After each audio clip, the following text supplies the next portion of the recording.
ages, from elderly to children. Families are bringing out their children to take part in their First Amendment right and witness people demonstrating downtown, exercising their right to speak. This is another shot of people. Looks like they're this looks like Cesar Chavez. Yep, Cesar Chavez. So they're making their way away from City Hall. Yeah, and they're walking towards the library. Okay, so they're heading west on Cesar Chavez. Yes. What are you hearing right now? We see protesters are carrying somebody right now. They're asking for the crowd to make way. It's unclear what's happened. You can see they're carrying somebody. They're calling for a medic. They are asking for a medic. Yesterday, EMS responded they just came from the bridge. From the bridge. Yesterday, EMS responded to 13 demonstration-related incidents downtown, and they set up a command structure downtown to respond to an increased amount of these related incidents, whether it be an array of things. We're going to go ahead and jump over to Casey from her vantage point. Casey, what are you seeing? Yeah, guys, they had opened up the border a little bit. Cops had just kind of pushed back where protesters were be able to kind of walk and march. Protesters were shouting, "Our streets, our streets," and then what seemed to be the non-lethal weapons, the rubber bullets, kind of came out, and now arms up. Protesters have their arms up, screaming, "Don't shoot!" And now cops and law enforcement have now pushed back the border a little bit to where it once was, if not a little bit more. We're right at the kind of borderline of where protesters and law enforcement is.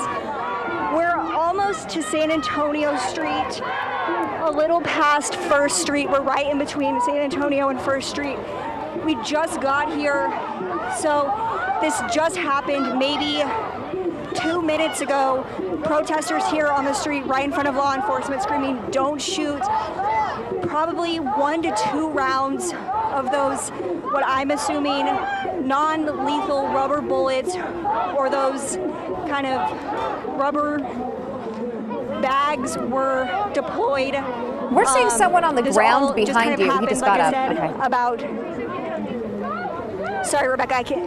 No, there was somebody on the ground behind you, but they got up. It appears they're okay. So we're seeing a line of Austin police officers that looks like they are stretched across Cesar Chavez near Guadalupe. So, Casey, these are people making their way to City Hall. It is Austin police officers on scene. They are letting they're not letting people through. People are coming right up to them. But there are a few people. Hold on. Let me see if I can get another vantage point. I'm coming up to the side. There are police on bikes that are behind the police on the street. I'm trying to see what's going on a little bit behind there. But from what I can see, just the police, Austin police right in front of me. Looks like police are backing up right now.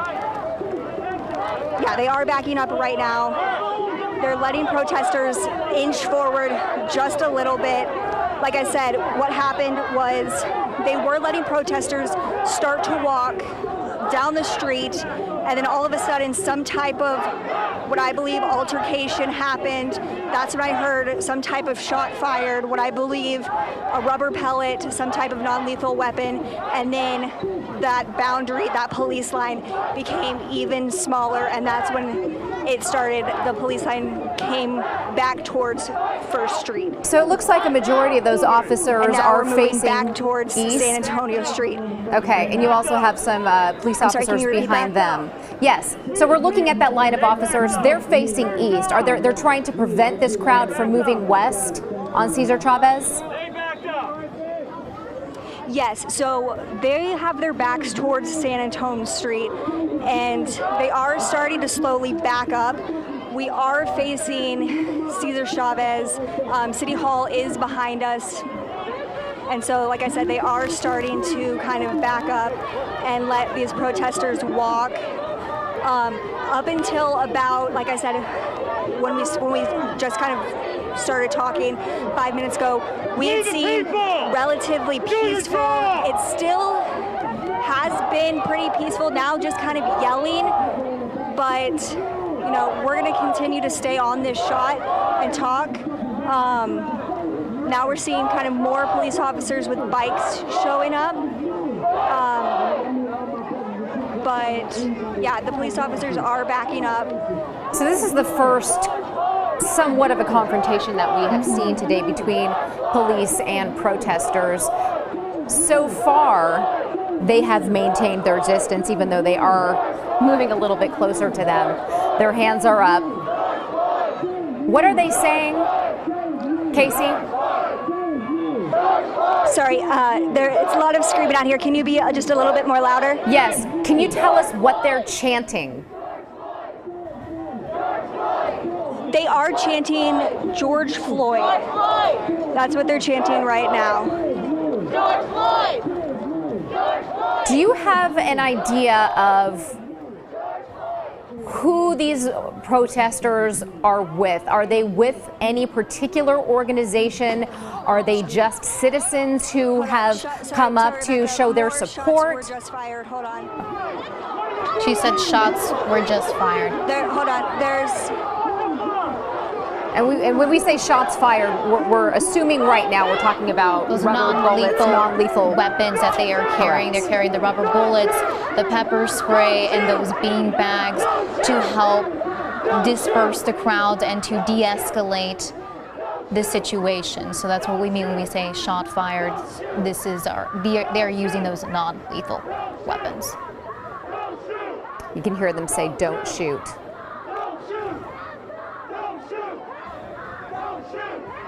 Again, you see the line of officers, Austin police officers, who are backing up as the protesters are inching closer to them. Shannon is on the ground right now. Shannon, Ryan, what can you see from your vantage point? What are you hearing?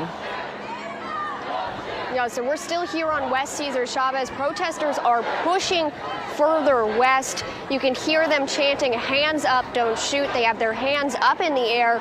And just a few moments ago, it was a really powerful moment. Everybody was kneeling at once, and this was before they were able to push forward west. Now, we still can't get a clear view of what is up there. We do see some police vehicles parked in this direction, and after they all kneeled, they were able to push forward west. It seems as though they've just stopped again. So they are having some trouble pushing forward west down this street. Okay, so what we can tell you, I know you can't see from where you are, but there is a line of Austin police officers who are trying to at least slow their progression west down Cesar Chavez. So there is a line between the officers and the protesters. And what we're seeing is the back of that line. That makes sense. Yeah, that makes total sense. That's kind of what we figured, but we obviously didn't want to make assumptions. So, you know, what you're seeing is just people chanting, trying to push through. A lot of people are trying to get a better vantage point, just like me. So you've got people up on rocks, people up in trees, people standing on top of trash bins. Shannon, any idea of where they're headed next? Not yet. I can check in with some protesters, and I will let you guys know. Yeah, let's take a break. Let's if we can check back in with Casey and Shannon, if you could talk with people. Shot right there. Absolutely. Wow, I can't breathe. Again, that was something that George Floyd was screaming as an officer knelt on his neck for nearly 10 minutes. Yes, those are a lot of the slogans, a lot of the quotes, a lot of what we are seeing people holding, whether it's t-shirts or signs or chanting, "I can't breathe," in memory of George Floyd. And this is again outside of City Hall, where a lot of people started off at the Capitol and made their way to City Hall. Now they're continuing to make their way down West Cesar Chavez.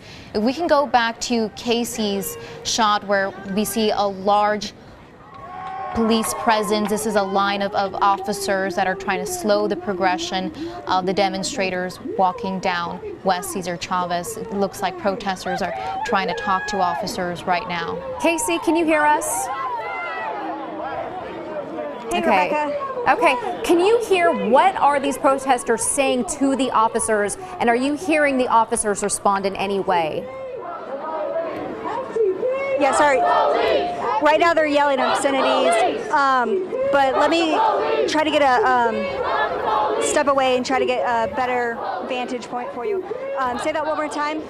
Okay, so we see the line of Austin police officers, we see the protesters. Can you hear what they are saying to police, and are police responding in any way to them, verbally?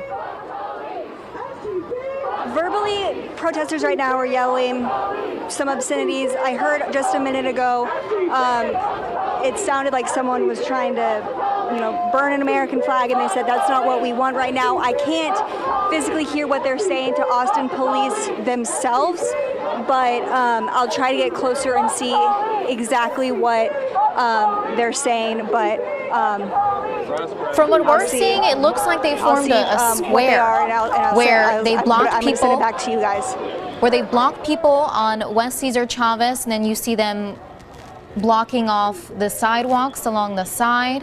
So they're along the south side of Cesar Chavez as well now, it appears. Not sure where they're headed, if they're attempting to make their way to the highway. Those are protesters handing out water bottles right now, trying to keep up hydration. Yeah, it is warm out there, and of course, heat exhaustion is a concern. Yes, we just saw a couple of minutes ago in Shannon's viewpoint, and that was outside of City Hall, people carrying off a person and calling on medics. It looks like officers are backing up slowly right now. This is on West Cesar Chavez. Yeah, and it looks like they are pretty much letting them progress down Cesar Chavez. I think they want to maintain control of the situation, but they are, from what we can tell, allowing them to keep moving forward. And we're seeing, officers and protesters having many conversations while they're up against each other right now. Not sure what's being discussed, but there's some communication there. Yeah, you heard Casey say that she heard some obscenities hurled at the officer. She couldn't hear if officers had responded in any way. And as you just mentioned, it looks like some of them are having conversations, which we can't hear. I doubt Casey is close enough to hear either. But yeah, they're holding the line and letting it move in a peaceful fashion so far. We're seeing a lot of people wearing masks. We're seeing a lot of people with their own phones documenting this critical time in history, really, where they are able to demonstrate downtown during this movement. And again, we're seeing protests, of course, not just in Austin, but across the state, in Dallas, Houston, across the country, major cities across the country. And again, calling for justice for George Floyd and others who have been victims of police brutality. Yes, yesterday I spoke with NAACP President Nelson Lender as he talked about watching this systemic change and these big moments where we're seeing social injustice, we're seeing racial injustice, and they're calling on review of police departments. They're calling for systemic change. They want to see change in leadership, and they want to see equality across the board, and they want to see a change in the way law enforcement responds to incidents, whether it's de-escalation training or whether it's just how they interact with the public. And on the other side, we're also seeing, I read a letter from an APD officer yesterday reasoning with the police department, saying, he understands what it's like to be a black officer. And a black man and an officer, and wanting his police department to be safe and to pack their patience and listen to demonstrators and try to understand, what they're protesting for. And on the other token, understanding that this is a very difficult position for officers to be in, because they want to maintain safety. They are in these interactions where people are shouting and people are angry. So this officer was able to see both perspectives, being a black man and being an officer, and there's many perspectives. There's many people feeling a number of things and have a number of messages that they're trying to get across right now. Right, and many are doing so peacefully.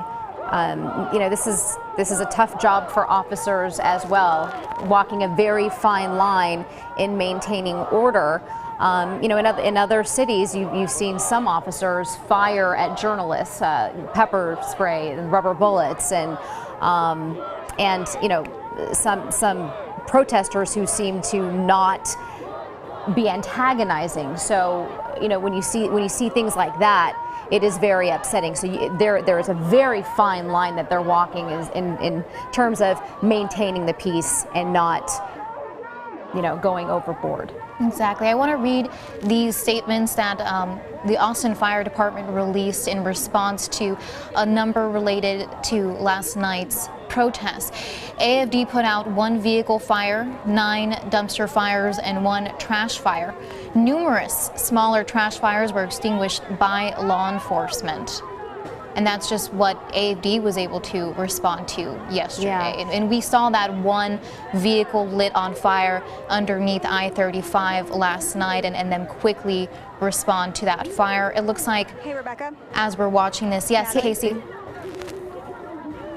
Casey, go ahead. Yeah, so we've just been told by a protester that police are giving protesters this street right here, but they did not want them, the protesters don't want them to jump into the street just so they can have the street. So cops and law enforcement are leaving the streets, and so protesters are going to stay right here and kind of hold their ground just so they can have the streets right here. Law enforcement is backing up, and we're going to show you just kind of a little bit of what is going on. So this is the front lines right now of the protest. As you can see, law enforcement is backing up.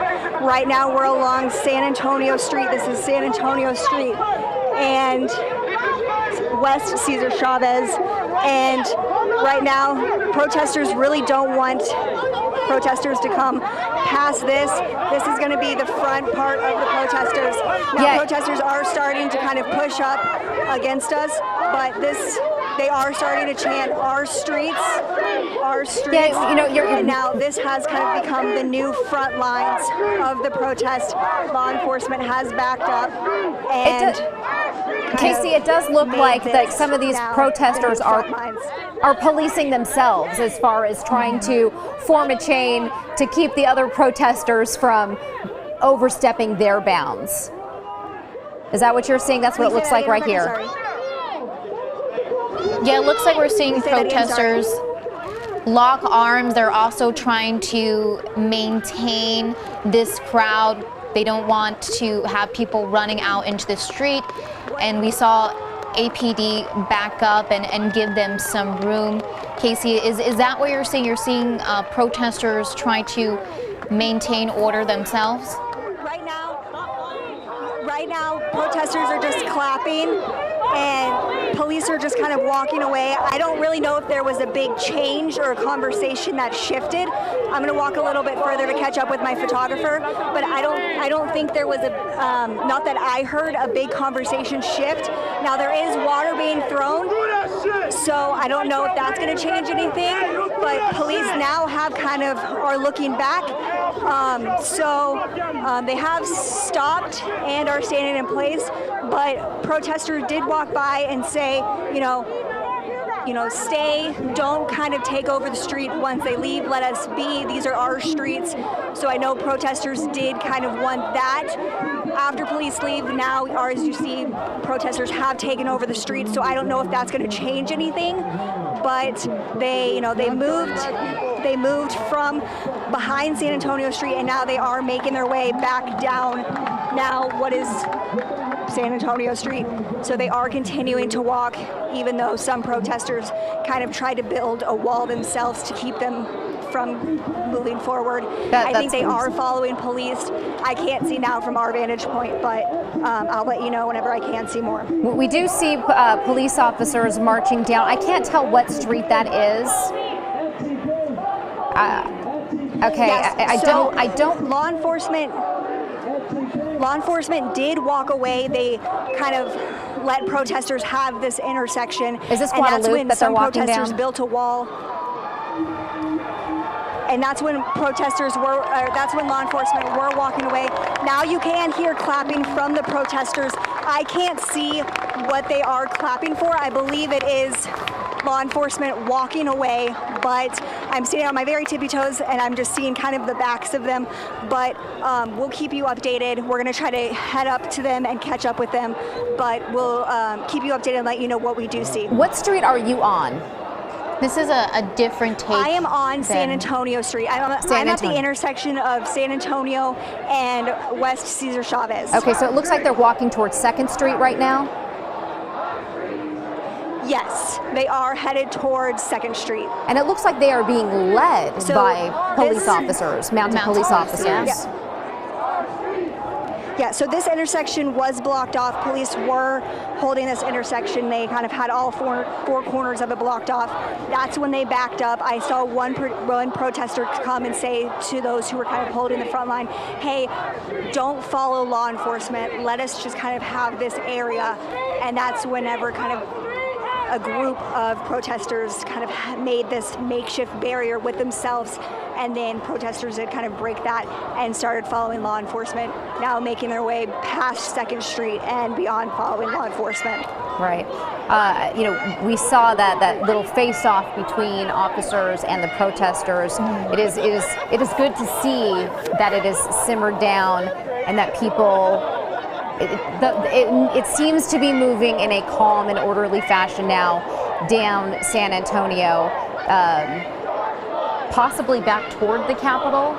Potentially, they might be just trying to make a big loop around back.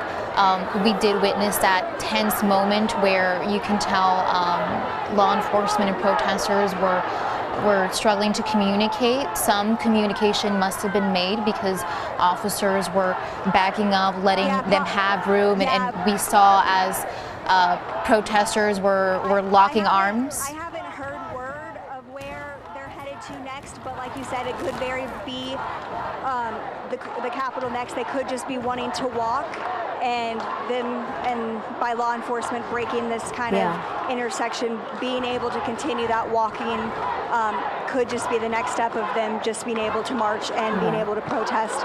But if we do hear kind of where they are ending up next or going to, we'll definitely keep you updated. Okay. Yeah, I know it is very loud. It's a little bit difficult to hear you, Casey. So if you can speak up as loud as possible, and I understand you probably won't have a voice tomorrow after this, but it is good to see right now that things are calm. People are walking down San Antonio. They're getting their message across. They are carrying signs, and there has not been a clash with police. That is something we don't want to see, of course. Exactly. It looked like, APD on the mounted horses were actually leading in the front, trying to pave this safe way as people are making their way through these streets. And we saw law enforcement, on the other end. We'll have to take a look at what Shannon's saying. She was at the backside of the protest where people were making their way, unaware of all the stuff that was going on in the front. So it'd be interesting to check in with her and see from her vantage point what she's been able to see people making their way Do we have Shannon Ryan right now that we could hear from? Okay, we're working on getting Shannon for you. As we said, we have Casey, who is in front of the line. We have Shannon Ryan, who is in the back, giving us very different perspectives. I understand Shannon can hear us now. Shannon, what are you seeing from where you are? Hey, Natalie, Rebecca, so we actually cut up to the front as well. So what we initially saw is we saw officers, they had batons, they had zip ties, and they had those guns to fire those less lethal rounds. We did not see them being used at the time. That cheering was when protesters were able to push up forward, and they're headed towards 2nd Street, and that is what you are seeing right now.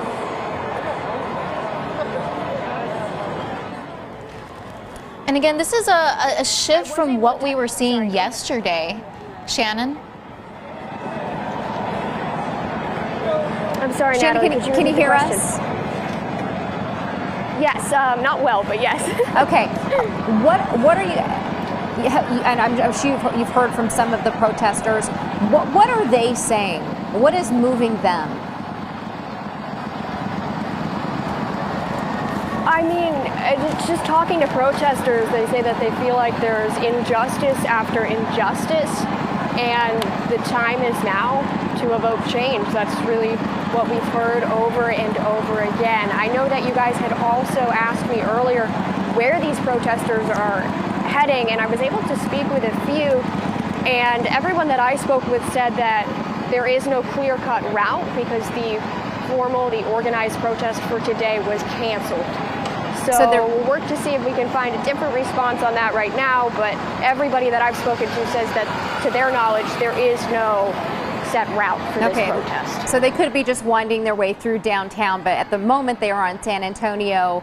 Some of them have crossed 2nd Street, some are approaching. This is a long line. Of people. There's hundreds of people out there. And a diverse crowd, as you can see. Carrying signs, wearing masks, handing out water bottles to one another. We just saw one helping put stuff in their bike, lifting each other up. It looks like this is, to me, a completely different shift in what we were seeing yesterday. Everybody, I mean, it doesn't appear, to some protesters know where they're going, but they're out here, they're marching, they're chanting, and it looks like, they're working with law enforcement as to see as far as where they can go. I don't know if you noticed, it looked like one of the protesters, may or may not have been a protester, walking down the street carrying a single red rose. Of course, a red rose is supposed to represent love. Yeah, from what we see, what we've been seeing for the past couple of hours, it's been relatively peaceful. Yeah, it's definitely a different atmosphere here today, and it seems to be more of a family vibe as well. We've seen a few wagons. People have brought wagons, and they put their children and their dogs in it. So there's definitely more of a family atmosphere here today. And that's interesting why people are bringing their children out to demonstrations like this, knowing that, it can get dicey every now and again, but it's an educational moment for children too, would you say? It is a moment in history. This is an opportunity for parents to explain to their children the injustices that some people in America continue to suffer. So this is a teaching moment, I think, for children. Of course, you need to keep in mind their safety, and I think that most of the parents who are there with their kids are kind of in the back and keeping their distance. And it seems like they've turned, they're headed down West 2nd, so we're going to see if we can follow them right now. There is some graffiti on some of these downtown businesses. There are a lot of obscenities there, so we're not going to show that to you. Right. Have you seen there are people any here still making signs on the ground? Have you seen any? Have I seen any? Have you seen any of this tagging of the graffiti? Who's doing it, or is it just already there? Yeah, we saw a lot of it happening today. I have not seen much of it happening. I mean, we saw a lot of it happening yesterday. We have not seen a lot of it happening today. Okay, from what I can tell, it looks like the protesters are heading west on 2nd Street. Yes. Okay, so they've turned. They're now heading west on 2nd Street. You know, a street known for all of its shops and restaurants, the 2nd Street district. And a lot of them have moved to the sidewalks instead of the middle of the street. And it looks like are we at the front of the line? Shannon, are you toward the front? We're towards the back. You're toward the back now, okay. And it's important to notice that some cars that are driving by, people are holding signs out their window in support of these protesters as well. So people are driving by slowly, kind of joining in this protest. Right. We see a lot of people on bicycles. Can you tell, are they protesters as well, or are they just happen to be biking downtown? It's hard to tell. There are a lot of protesters on bicycles. I mean, we've also seen people who are just being cyclists downtown today. There is, I don't know if you can see, there's a pedicab driver up there, and she's got a sign on the back of her pedicab, and it says free rides for dissenters. Okay. So she's been giving free rides to protesters today. Oh, that's nice. As you make your way farther down 2nd Street, are they turning, or are they continuing to go west? Looks like they're turning. What street is that? They're turning. They are turning. Okay, so they're heading north on... I'm not sure what... Nueces, okay. And as we talked about earlier, the Austin Justice Coalition canceled participating in today's protest. I believe Mike Ramos's mom was supposed to speak, and that's a case that Shannon has been covering as it's been developing over time. Have you heard from Ramos's family, Shannon? What are you able to tell us about the people who are out there representing and speaking and advocating on behalf of Mike Ramos's case? Yes, so mainly Mike Ramos's family has been speaking through their lawyer at this point, and they issued a statement yesterday, and Brenda Ramos, Mike Ramos's mother, she asked the community not to commit violence in her son's name, so she is asking for this to be peaceful. I also spoke with Chaz Moore earlier in the day. He said that he's upset that the protest had to be canceled, and he was the organizer for this protest, so he helped schedule this speech that Brenda Ramos was going to give. And he said to his knowledge she'll still be speaking today. That's something that we're working to confirm. But that is supposed to happen today. Ramos's mother is going to speak at some point. Is that what you were saying? Yes, yeah. So Chaz Moore of the Austin Justice Coalition told us even though the protest is canceled, as well as he was aware, Brenda Ramos was still going to be speaking mid-afternoon. That's something we're working to further confirm, but that's what we were told by the protest's organizer. And I do want to point out that protest has since been canceled. Right.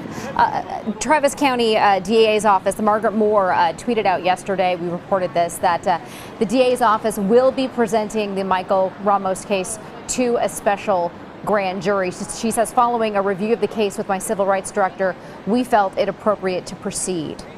And she also said that she supports Chief Manley's decision to release the body camera video of the shooting to the public. Yeah, and that's something that we've been speaking to protesters about. A lot of them say that they felt that that was a step in the right direction, but a lot of people are just eager to know when that body camera footage is going to be out. Chief Manley had mentioned, you know, he's going to release this, but he doesn't want it to hinder the investigation. And a lot of people are just left wondering, what does that mean? What are the parameters for this? And we're going to step aside because although there are protesters here, there is a car coming down the street right behind us. That crowd behind you, Shannon, is large. Corey, You can't really see how many people are out there, but it has to be more than 1,000 for sure. Hundreds, absolutely. Yeah, it is a very large crowd. What are we seeing? That's East 5th, and there's still some smaller groups behind us. Yeah, so we're on 3rd and Nueces right now, just to put this in perspective, and they're a block up from us, so they're on 4th. Got you. We're seeing that intersection. It's completely taken over by protesters making their way. And did you say this is Nueces? Yes. Okay, so they're on Nueces and they are heading toward in the direction of the Capitol anyway. I don't know if that is their destination, but that is the direction.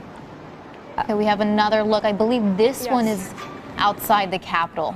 So they have made their way back to the Capitol. They started at the Capitol earlier today, and a couple of hours ago they made their way to City Hall, and then we watched as they made their way all the way back here to the Capitol. There was some tense moments when they were on West Cesar Chavez Street, where we watched as law enforcement formed a line and they were trying to slow down the crowd, and then they were backing up, giving them some space. We saw as the crowd locked arms, protesters locked arms and tried to organize the crowd as well. This way people aren't running out into the street. Their safety is a priority for both the protesters and law enforcement. And as we watch these past couple of hours, everything has maintained relatively peaceful.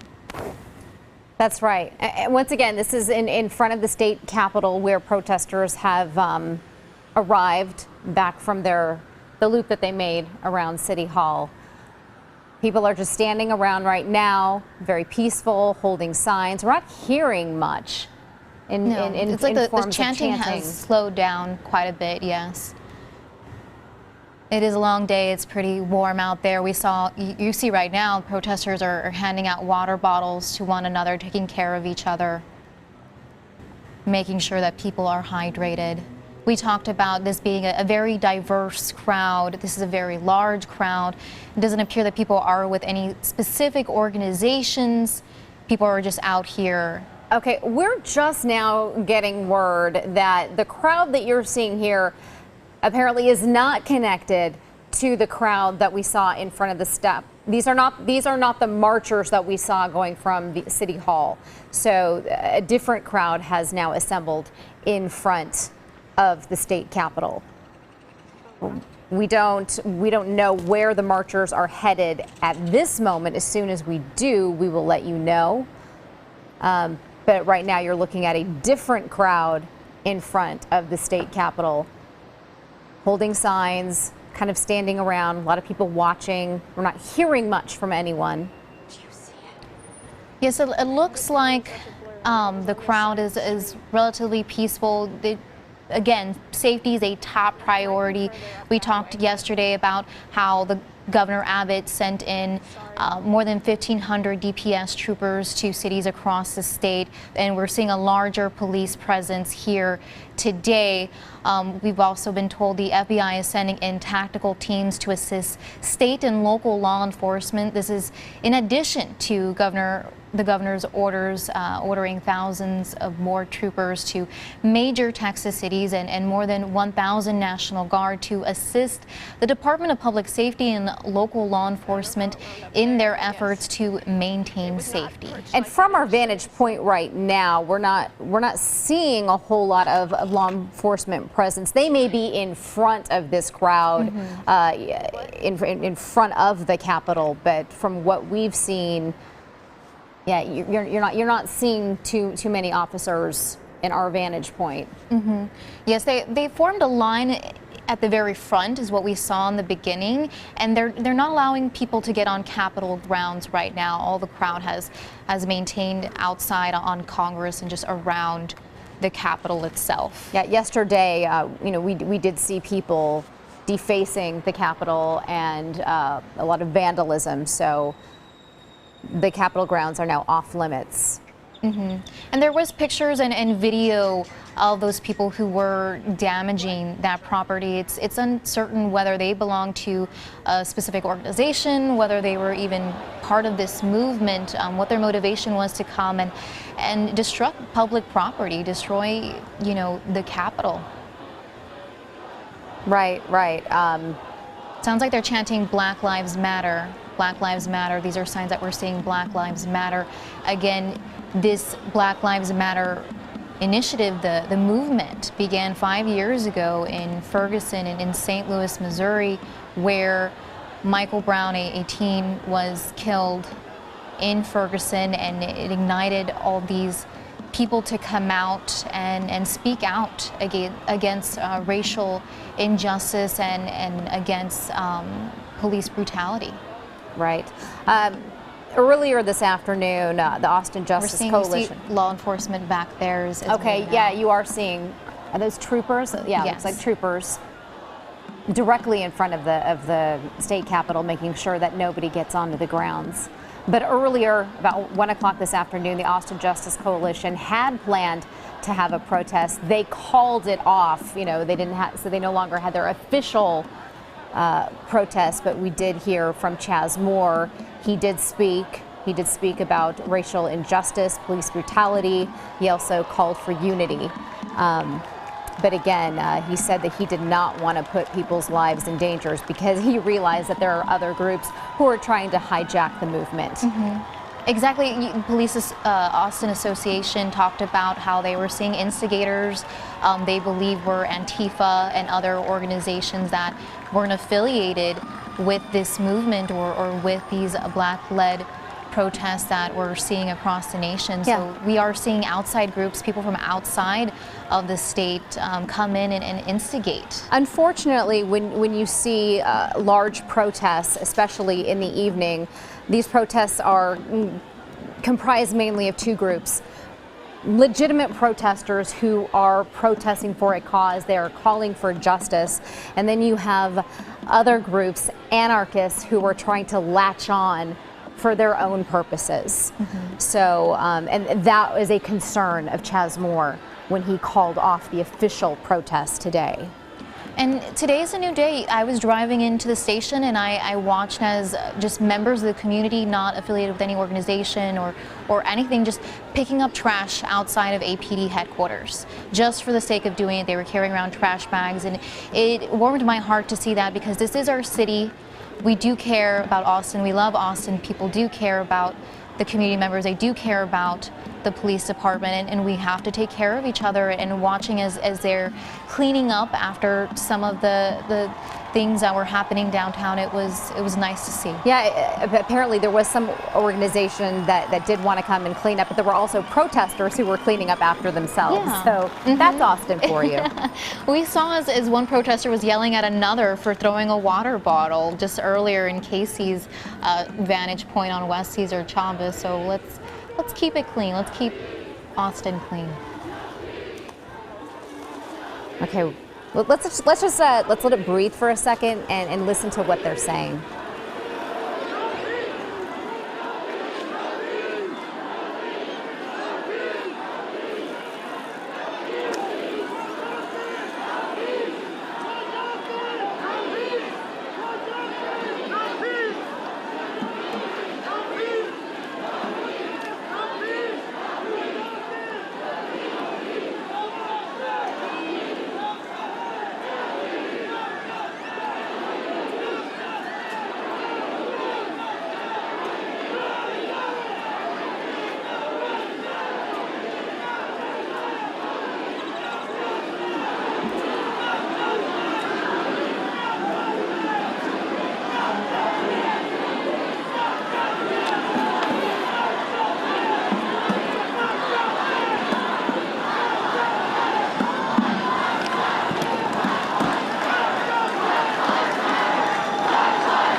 Okay, you are taking a live look at a protest going on in front of the state capitol right now. The crowd is becoming increasingly vocal. We have heard them saying no justice, no peace. But again, it has been a peaceful demonstration thus far. You can see some people with red crosses on their yellow vests. I don't think those are official medics. They may be there just to provide any first aid that might be needed. They are also handing out water bottles and all of this. And again, this all stemmed from George Floyd's case in Minneapolis. And here in Austin, people are also advocating for Mike Ramos.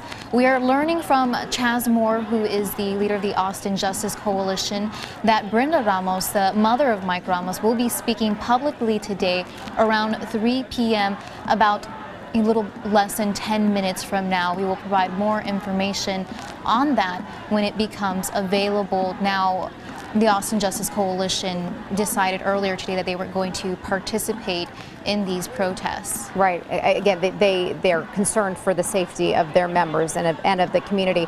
I understand that we have Casey Bowen standing by right now. Casey, where are you and what's going on where you are?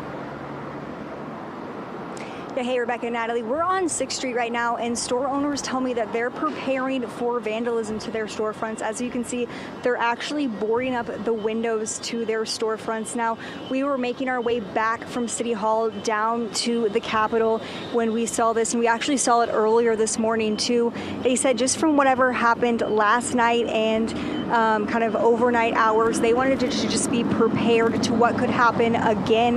Now, not saying that anything will happen again, but they just wanted to take precautions. They said that windows like the ones they have can cost up to $20,000 to repair, and with COVID-19 and the pandemic going on, it can take a long time for these actual windows to get back to them. So they said they just wanted to be prepared just in case anything like what happened overnight happened again. So they're just taking extra necessary precautions. They're boarding up. They don't know if they're going to do if other people are going to follow their safety precautions and their measures, but they wanted to kind of do this just so they're not having to go pay extra money for what could possibly happen. And this is on 6th and Congress, is where we're looking right now. 6th and Congress. And I think we forget 6th and Congress, and even as I was just that we are still going through a pandemic, and these businesses were just beginning to open back up earlier this month as the state opens back up to relieve the economic pressure that our state is facing. A lot of small business owners have not opened their doors because they're either struggling to afford to be able to do so. The businesses that are reopening right now are, doing at a smaller capacity, are just trying to get back up on their feet, and now we have this situation where a lot of these businesses were vandalized and looted overnight. Yeah, I mean, this is an additional financial setback for them, these small businesses. So again, you can understand why they're taking preemptive measures right now and boarding up their windows and doors. So you're looking to the left. This is 6th and Congress, where stores and restaurants are starting to board businesses. The picture to your right is in front of the state capitol, where a crowd has formed, and we've been hearing chants and whatnot. But again, a mostly peaceful demonstration so far.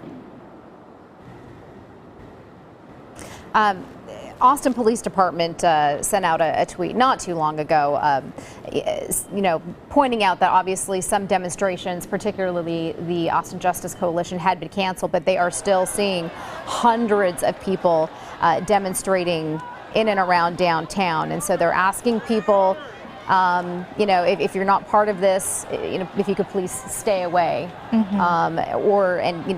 plan your travel routes accordingly, because some of these streets are closed. Absolutely.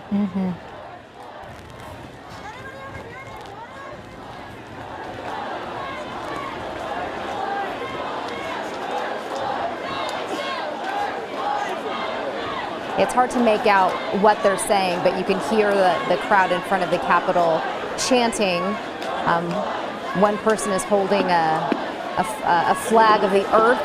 It looks like there's writing on the other side, but we can't see what it says. Other people are holding signs such as Black Lives Matter, no justice, no peace. Sounds like they're chanting George Floyd, George Floyd. Okay, yeah, it looks on the other side of that flag, it says BLM, Black Lives Matter.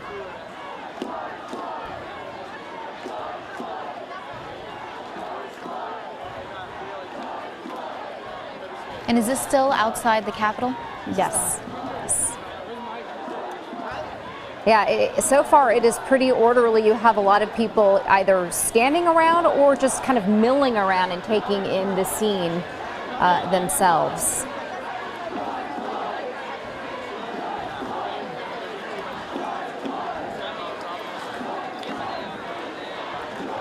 And we see crowds of people protest outside the Capitol, especially during the summer, every weekend for different causes, for different movements. We've seen the different tones of crowds. This is an extremely large crowd. Again, as you mentioned, just peacefully standing around, chanting, carrying signs. They're not allowed on Capitol grounds at the moment, so they're all congregating outside of the Capitol. Right, and again, just to point out that this particular crowd is separate from the crowd that was at City Hall and marching up Nueces. We don't know where their destination is, if it's the Capitol, but you know, if it is, that crowd will grow exponentially. So a lot of streets downtown, a lot of streets are carrying a lot of people walking around, so be mindful of that if you are driving near or around this area, that you should expect delays because there are a lot of people on the roads demonstrating right now. And then you saw that single red rose again walk through the picture, a symbol of love amidst the all of the pain that is going on right now, being felt by so many people.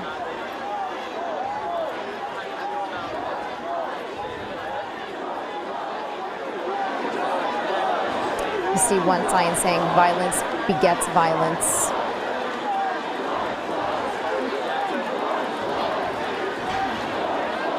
A lot of young people out there. Earlier in the week we saw a lot of college kids, a lot of groups. I think there was one at Texas State that was demonstrating in San Marcos as well. And we have some UT people on the ground right now. I believe there were some this morning handing out water bottles as well. Mm-hmm. And it's nice to see that a majority of them are taking this pandemic seriously while attending, in these large crowds. They are wearing masks. That is an important thing to note. Mm-hmm. It's difficult to keep your distance in a crowd of this size. I believe that's why some people aren't able to make it out to these protests. They're watching from home, they're showing support from home, while others are out here wearing masks, drinking water, trying to take care of one another. We are just getting this in from Austin Police. Police say that officers have responded to a possible looting incident that occurred at Lakeline Mall. This is nowhere near downtown. Mm-mm. So again, it looks like there are incidences kind of happening across the city. Of course, this being the central area of where these demonstrations and protests are going on.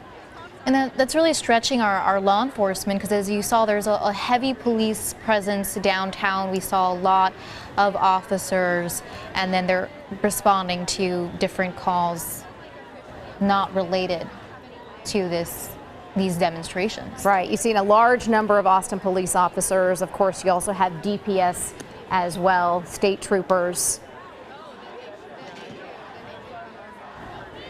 We're moving a little, seeing a bigger overview of the crowd right now. Thousands of people downtown. Mm-hmm.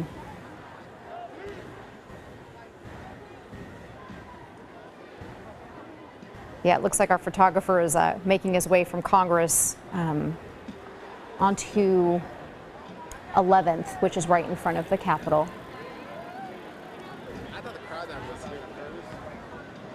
It looks a little thinned out on that side, on the east side. You can see the west side. Oh, wow.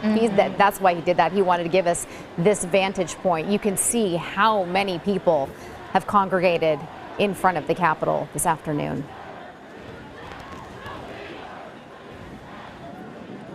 Wow, I can see people stretched way far back. I can't even tell where it ends. It's a sea of people.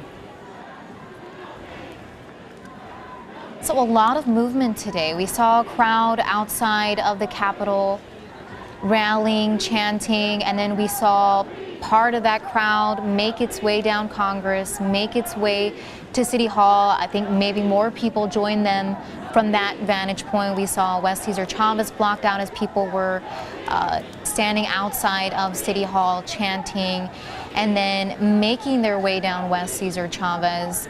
And we saw, again, officers form a line trying to slow down that crowd as the crowd stopped for a couple of minutes. It looked like there was some communication being had between the protesters and the officers. And then officers started backing up, letting protesters have that space. And the crowd we saw, was clapping. They were excited. They were happy seeing that they're able to continue moving forward. And we saw, protesters also maintain speed of this movement by locking arms and moving across. And then along this way, they were looping around. We saw one crowd go over to the Capitol, and we're seeing other people move to different parts of downtown. We were with Casey just a couple of minutes ago, seeing as businesses were beginning to board their shops, because as we witnessed yesterday, the tension and the events with these demonstrations, the mood, the tone tends to change throughout the day, and they're just preparing for what they were seeing last night. Right. Looting is a concern for businesses downtown, and as Casey showed us, they are preparing for the possibility of that happening. So we're seeing an image on the right side of the screen. If we could get some information about that. The left is in front of the Capitol. It looks like APD headquarters, like that's the garage for certain. I'm not sure on what side of APD this might be, if I'm not mistaken. Yeah, if we could get some information on that, once we're working on it, and once we have information on that, we'll get that to you, of course. But back down on 11th Avenue in front of the state capitol, this is the crowd that has formed. It really looks like it has grown exponentially within the past 20 minutes, half hour. And I don't know at this time if the group that we saw in front of City Hall that was marching through downtown has now ended up there. Those are the line of DPS troopers we were talking about earlier. Not sure those bottles that one trooper is holding. Water bottles. Water bottles. They're out here all day trying to keep hydrated. It looks like the crowd is moving. Okay, they're heading east now on 11th Street. You're hearing people chant, "No justice, no peace." Person carrying a sign with Mike Ramos. And we're expecting to hear from his mother shortly. And we will bring that to you as soon as she does speak. This is a movement, not a moment. We're with you. The Texas flag.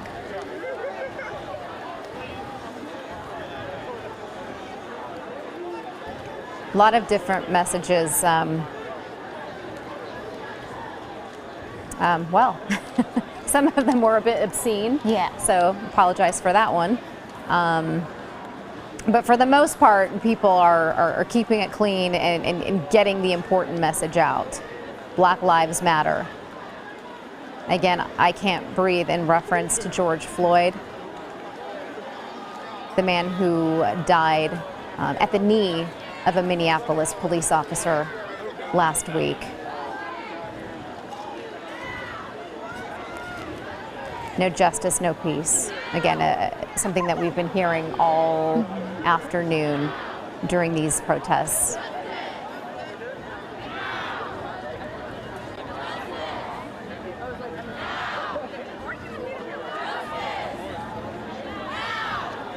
And the murder of George Floyd is not an isolated incident. You just saw that on a cardboard banner.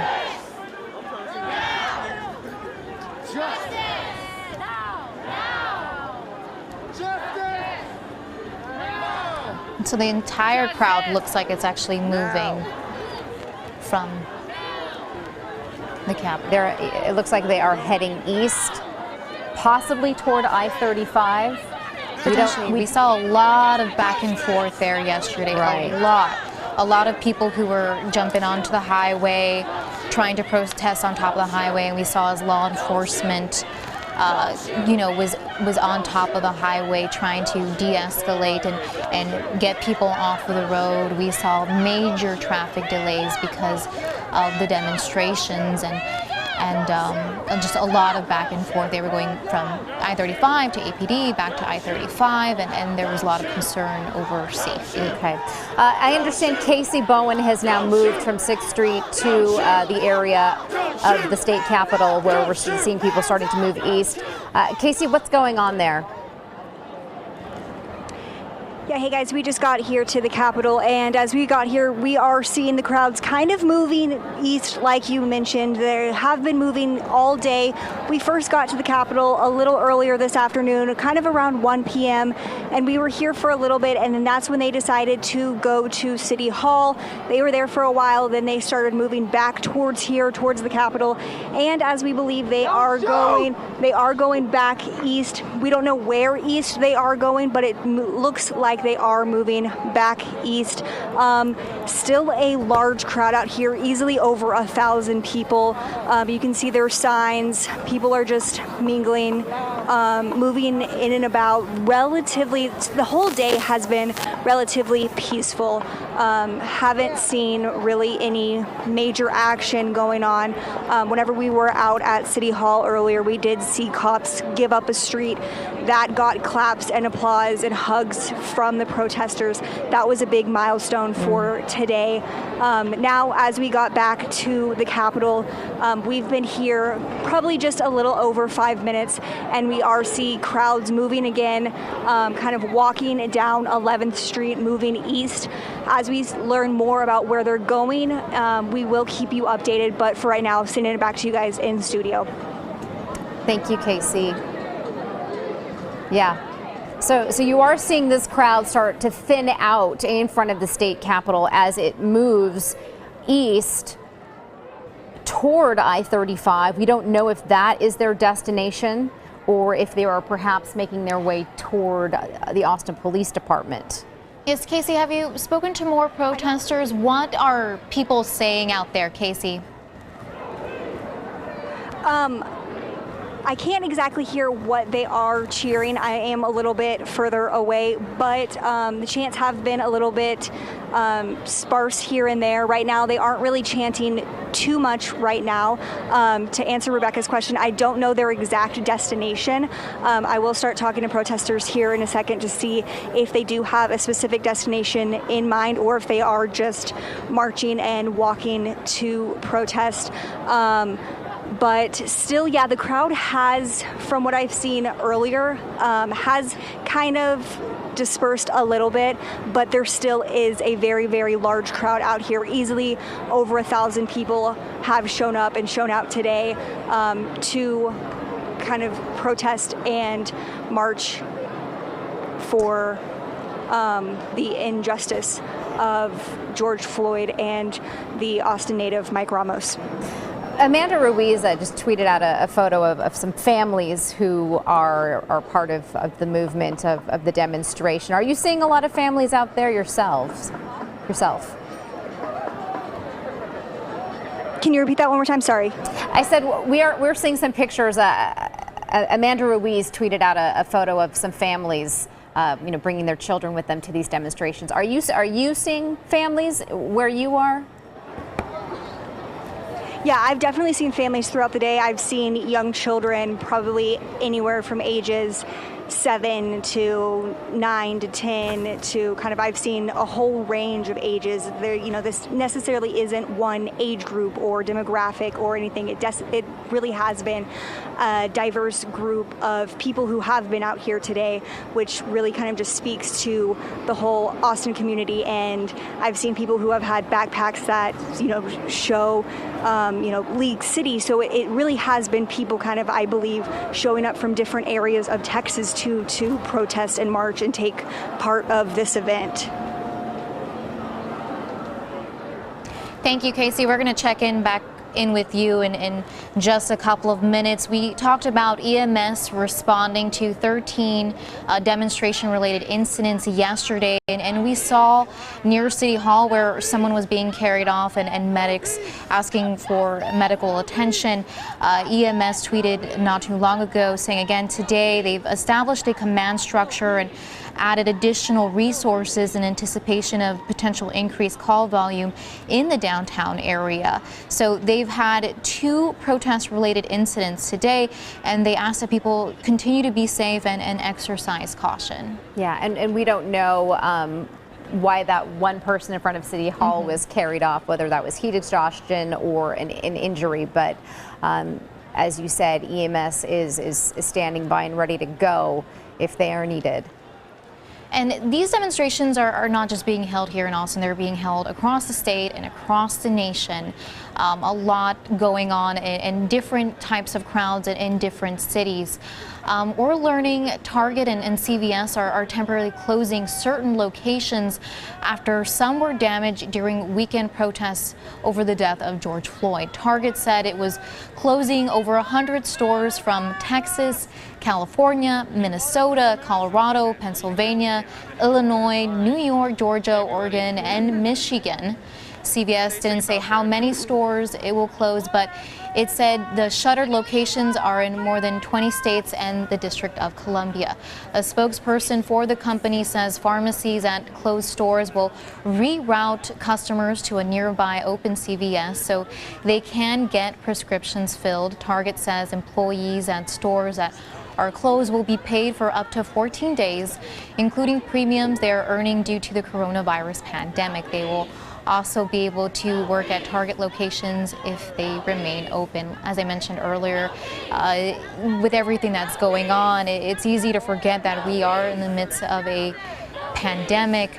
We're seeing these crowds out here wearing masks, and as I mentioned earlier, I know that there were protesters that stayed at home specifically to maintain distance from these large crowds that we are seeing downtown. Right. I believe there are about 3 locations, the Target locations that have closed in Austin, one of them being the UT location.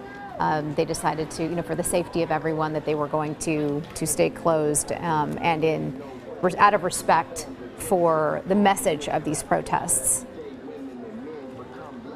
Yeah, you can see that crowd is very large and it is moving from west to east. Some people looks like they are staying in front of the state capitol, but a majority of the people are now moving east toward I-35. Again, we don't know if that is their destination, but that is the direction that they are headed.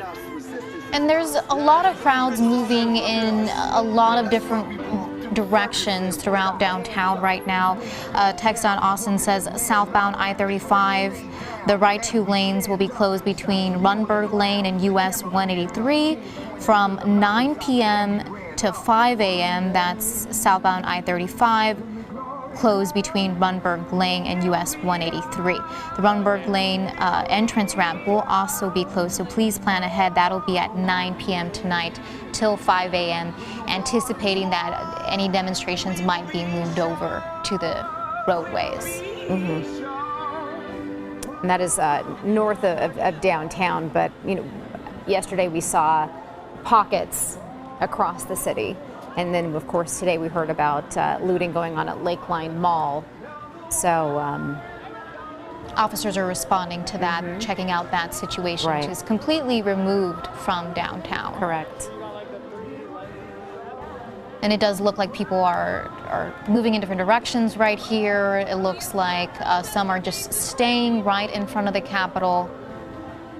Again, all all ignited this all these demonstrations across the U.S. and here in Texas in the name of George Floyd, who was a African-American man killed in Minneapolis by police. And that officer, of course, has since been charged with third-degree murder and manslaughter in Minneapolis.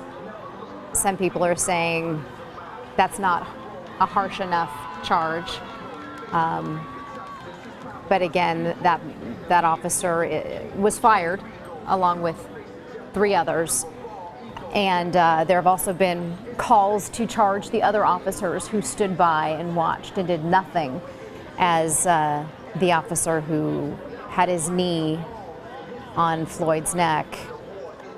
And we watched as a lot of local police departments here in Texas, Chief Brian Manley, we saw the UTPD chief, the Pflugerville chief, a lot of different law enforcement officers condemning that officer's actions, saying this doesn't represent police departments as a whole, that this was one officer's actions, and everyone asking for systemic change. A lot of activists and advocates are asking for leadership change. They're reminding people that if they want to see change, they have to head to the polls. They have to come out and vote the way they come out to these demonstrations. The police chief of Pflugerville, one of the first to speak out about this yesterday, Chief Robledo, saying, quote, "It is our responsibility to speak up against those who abuse their police authority. If you don't see anything wrong with the video of George Floyd, turn in your badge. Rest in peace, George Floyd." It's a very strong statement, turn in your badge. So again, showing that they do not agree with this officer's actions, and they do not want those types of officers within their police departments. Again, this is a live look at demonstrations, protests in front of the state capitol. We saw many people. The crowd was much larger earlier. Part of it has broken off and headed east down 11th Street, but there are still quite a few people in front of the capitol holding signs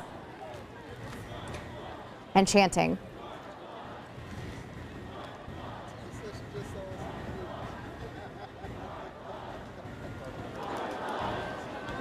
Okay, and we are just getting word that Mike Ramos's mother is getting ready to address the crowd, and so once she is set up. Oh, okay. All right, I don't know where she's going to be speaking from, but she is going to speak at some point, and when she does, we will bring that to you live. And I want to take a moment to recognize, I mentioned earlier that an Austin police officer wrote a letter to his comrades saying, "We wear a uniform and badge that has historically stood on the wrong side of justice. To my knowledge, this isn't covered in the academy. This uniform represented slave patrols, enforced Jim Crow laws and segregation, arrested Martin Luther King Jr. multiple times and sent people to the hospital because they made me run," quote. "Although today's policing is 1,000 times better in the eyes of the public, the culture of policing is still one rooted and intertwined with an unjust system. People are tired and upset, and if they watch the video from the other day, they witness a real-life 2020 lynching caused by a police officer and 3 others who let it happen. Imagine what has happened in the past that was never on video. A vast majority of people want to trust and demand better from all of us. We need to do a better job articulating in a positive way all of the wonderful things we do in Austin that sets us apart from other agencies," end quote. And that's Officer Bohannon, and he, again, wanted to share his perspective as an African-American officer to both sides, a plea to law enforcement and a plea to people who are protesting and advocating in this movement to consider many perspectives as we watch all of this unfolding. You know, yesterday, okay, it looks like that those protesters have moved toward I-35, and we're going to be able to give you a better vantage point in just a moment. It looks like They're on the frontage road. I don't want to give out wrong information.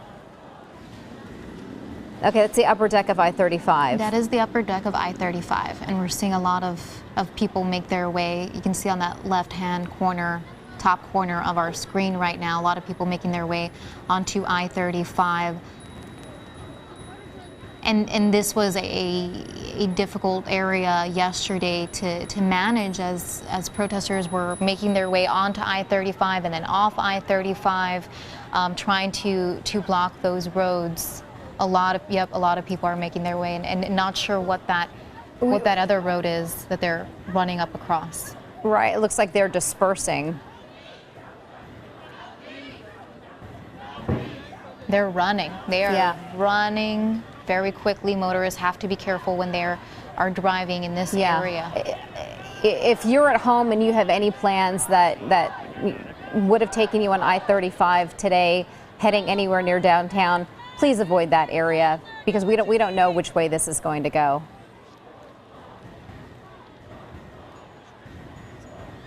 Yeah, you see the trucks and cars slowing down.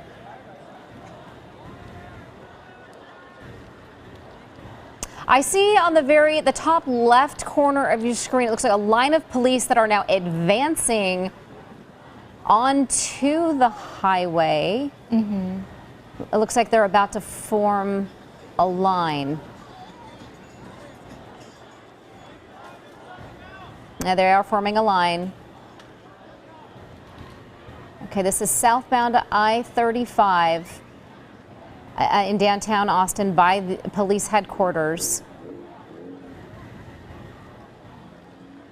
I imagine, have we heard, are they shutting down the highway? We're working to confirm where they're where and which location of the highway is being shut down and where people are being diverted.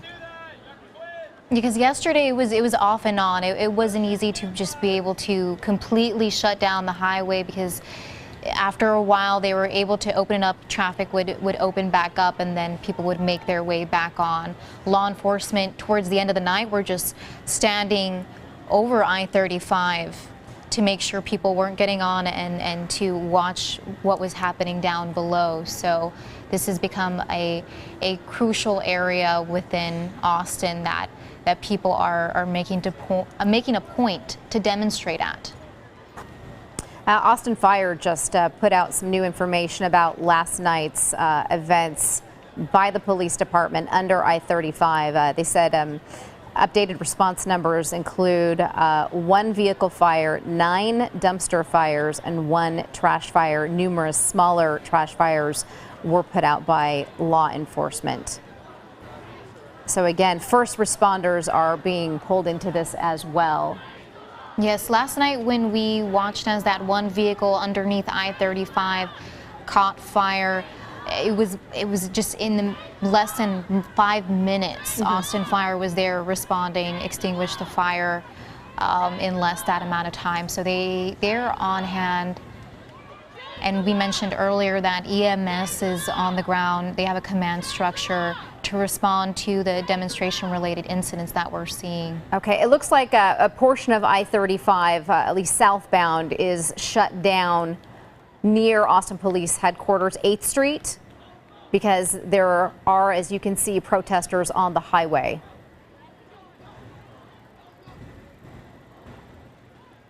And we're looking from a distance here.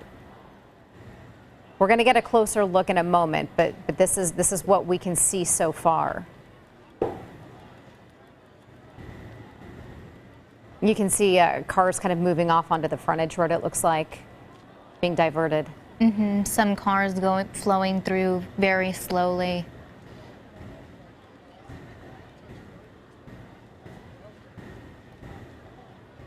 And this is just one part of the crowd. We saw that large crowd still outside the Capitol. And we're hearing that traffic is backed up on I-35 to Holly Street. Wow. So if you can avoid, There you go. There's a look at the backup. Yeah, again, avoid 35. 35 today. Absolutely. We're relatively early into the day of demonstration and protest. So if today follows what happened yesterday, this could get worse. Austin Police Department just tweeted, protesters are on IH-35 Service Road southbound between 8th and 9th. And moving on to IH-35 proper, it is unsafe, they say, to be on a high-speed roadway and can endanger drivers and pedestrians. Please avoid the area at this time. And they show a picture of protesters. And this is where we saw some arrests take place yesterday with the people being on the road and blocking a roadway. Exactly. This is a safety precaution. You know, protesters are demonstrating, and law enforcement is trying to get them off the roadway. We're seeing drivers try to make their way around I-35. Looking right now, there's a lot of people on top. Don't know how many people are up there exactly, but they are trying to block I-35. And they have done that. As you can see, they are being moved. It looks like 8th Street. Am I correct? They're being diverted off the frontage road, I-35's frontage road at 8th Street. Law enforcement said between 8th and 9th is where people are on top of the road right now. Again, this was a tough area for law enforcement and protesters yesterday as protesters made their way from APD headquarters to on top of I-35 and back and forth and in between as they continue to demonstrate today and this entire weekend. Yeah, it looks, you can definitely see some protesters on the freeway itself, and others are off to the side of the road. Looks like a majority of them are, from our vantage point anyway, are on an embankment going up to the grass. Oh, all right, we have Chaz Moore, right?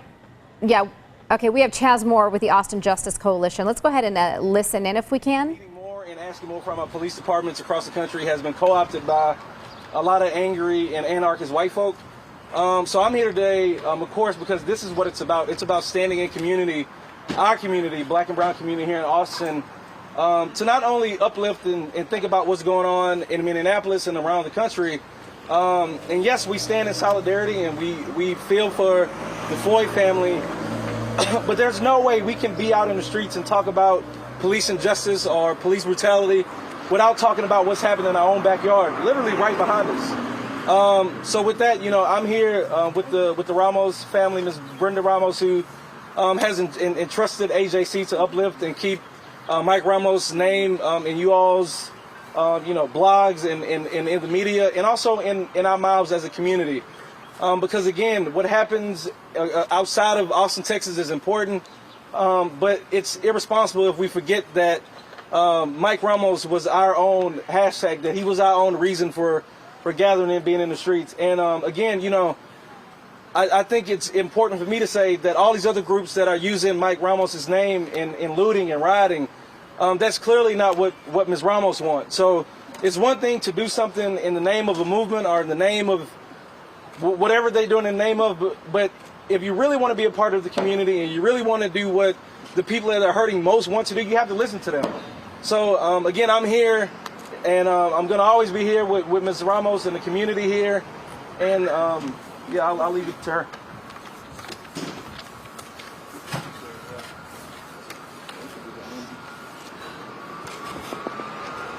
My only child, my son Mike, my baby was shot and killed by Austin Police Department Officer Christopher Taylor 1 month ago. I cry every day. Now I'm in this terrible, heartbreaking club. It's a club of mothers of black Americans who have been murdered by police. I asked Chief Maley publicly today in front of you all as my witness, Chief Maley, why did you put Officer Taylor back on the street after he killed a man having a mental health crisis last summer? Chief Maley, why was Officer Taylor even on the street and allowed to gun down my unarmed husband on April 21st of 2020? Chief Maley, I am asking you today, why did Officer Taylor have a badge and that immoral, corrupt law enforcement license to kill my son on April 24th, 2020, when he is under criminal investigation for killing Marcus da Silva last July? I need you all to be witness to my anger and confusion and tears because I'm not getting any answers from Chief Maley. Why hasn't Officer Taylor been arrested? Why hasn't Officer Taylor been fired? Why hasn't Officer Taylor at least been suspended? Why is Officer Taylor still drawing a paycheck from us, the citizens of Austin? Why are we paying his salary when he murdered my son over a month ago and he murdered someone else's son 10 months ago? Why isn't he in jail? I call for Officer Taylor to be suspended. I call for him to be fired. I call for Officer Taylor to be prosecuted for killing 2 people. I call for the police to stop killing. I need your voices. Some days I do not feel strong enough to carry on. I need your help. We must get justice for Mike. There should be a new law to where this happens, that they should be suspended and prosecuted and put away for murder. Justice and for all, Black Lives Matter.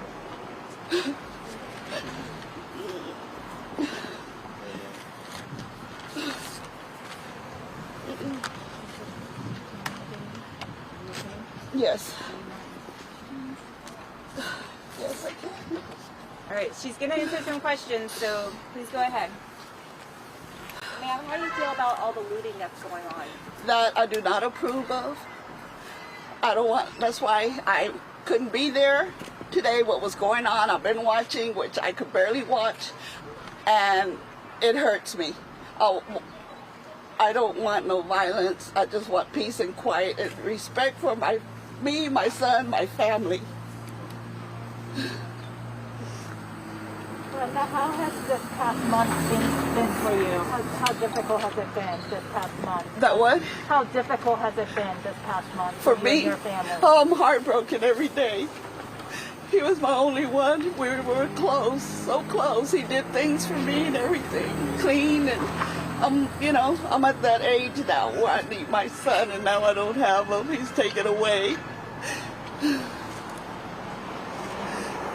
What was your reaction then, considering what you're going through, when you heard about George Floyd's death? What was your reaction? In behalf of what? What? As you're watching everything unfold in the country, what's your reaction? Same like I said. I mean, I'm going to say it again. They should make a new law to where if this happens, they should be taken away, prosecuted. This should not happen. This has to stop. It's been going on for a very long time.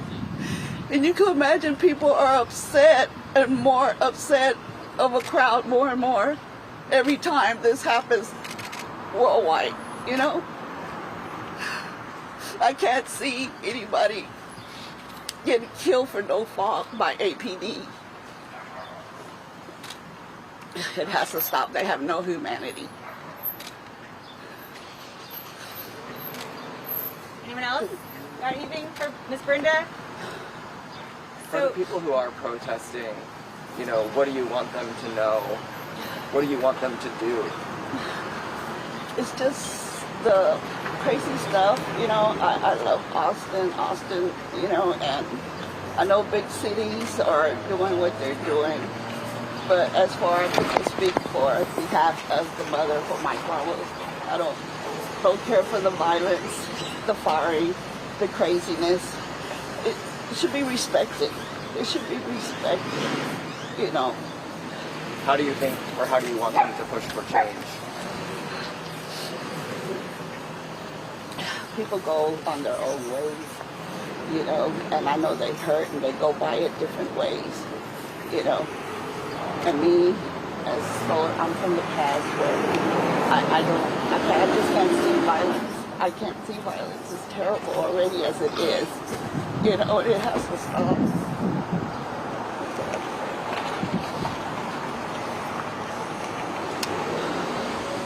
So is it useful to anyone to have a written copy of what Ms. Ramos prepared to say? Yes? Okay, so I will do that. I guess I'll do it out through Chaz's list. Is everyone on Chaz's list? It's got to be a law for that. Okay, so I'll try and get that out here really quick, probably from the parking lot. But, so Mike's girlfriend, who was here when it happened, as y'all know, I think she wants to come. I think she wants to say something, but she's having a hard time. So, you know, if you want to wait, you know, she says she's on her way, but I can't promise that when she gets here, she's actually going to feel strong enough to say something. Does anyone else have any questions, or can I let Ms. Brenda sit down? Ms. Brenda, can I ask you one more question? So now that police have said there was no gun found in his car, do you think they acted with too much force based on just one 911 call? There was other ways. You know, there's other ways. He was already shot with a beanbag. There was no way for him to go. He's not going to it. There was no way for the cop to go with the rifle and start shooting at him several times. And that's uncalled for. That's murder. That's murder. And I could tell, I know, from the anger of his voice, he was telling the truth, and he kept on telling them he did not have a gun. He's never had a gun. You can tell his close grown-up friends he's never had a gun. And that is wrong. I just didn't care the way they shot him like that. Now my son's gone. It's just crazy. But I'm still going to say there should still be a new law that it has to stop. It makes me angry. How should people remember Mike Ramos? Talk to us a little bit about him, what he was like. He's a sweetheart. People with all the friends, I mean, my friends, they knew him when he's respectful. You don't even have to tell him to throw the trash. He throws the trash. They're like, wow, we don't see that nowadays no more. He is a big tit, just kind in heart. And he loved his cousins, they, you know, together. He was just sweet and humble. He would do for people. He would take the shirt off his back.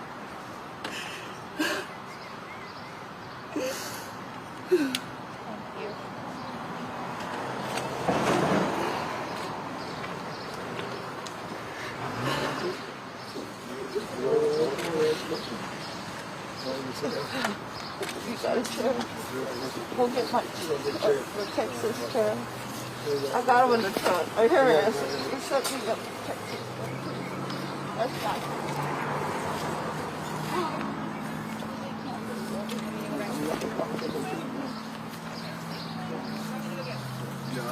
And then we also have a few community members here that knew Mike, so maybe they can shed a little bit more about that question. They can just talk about the person on Mike. Just step in. Sure.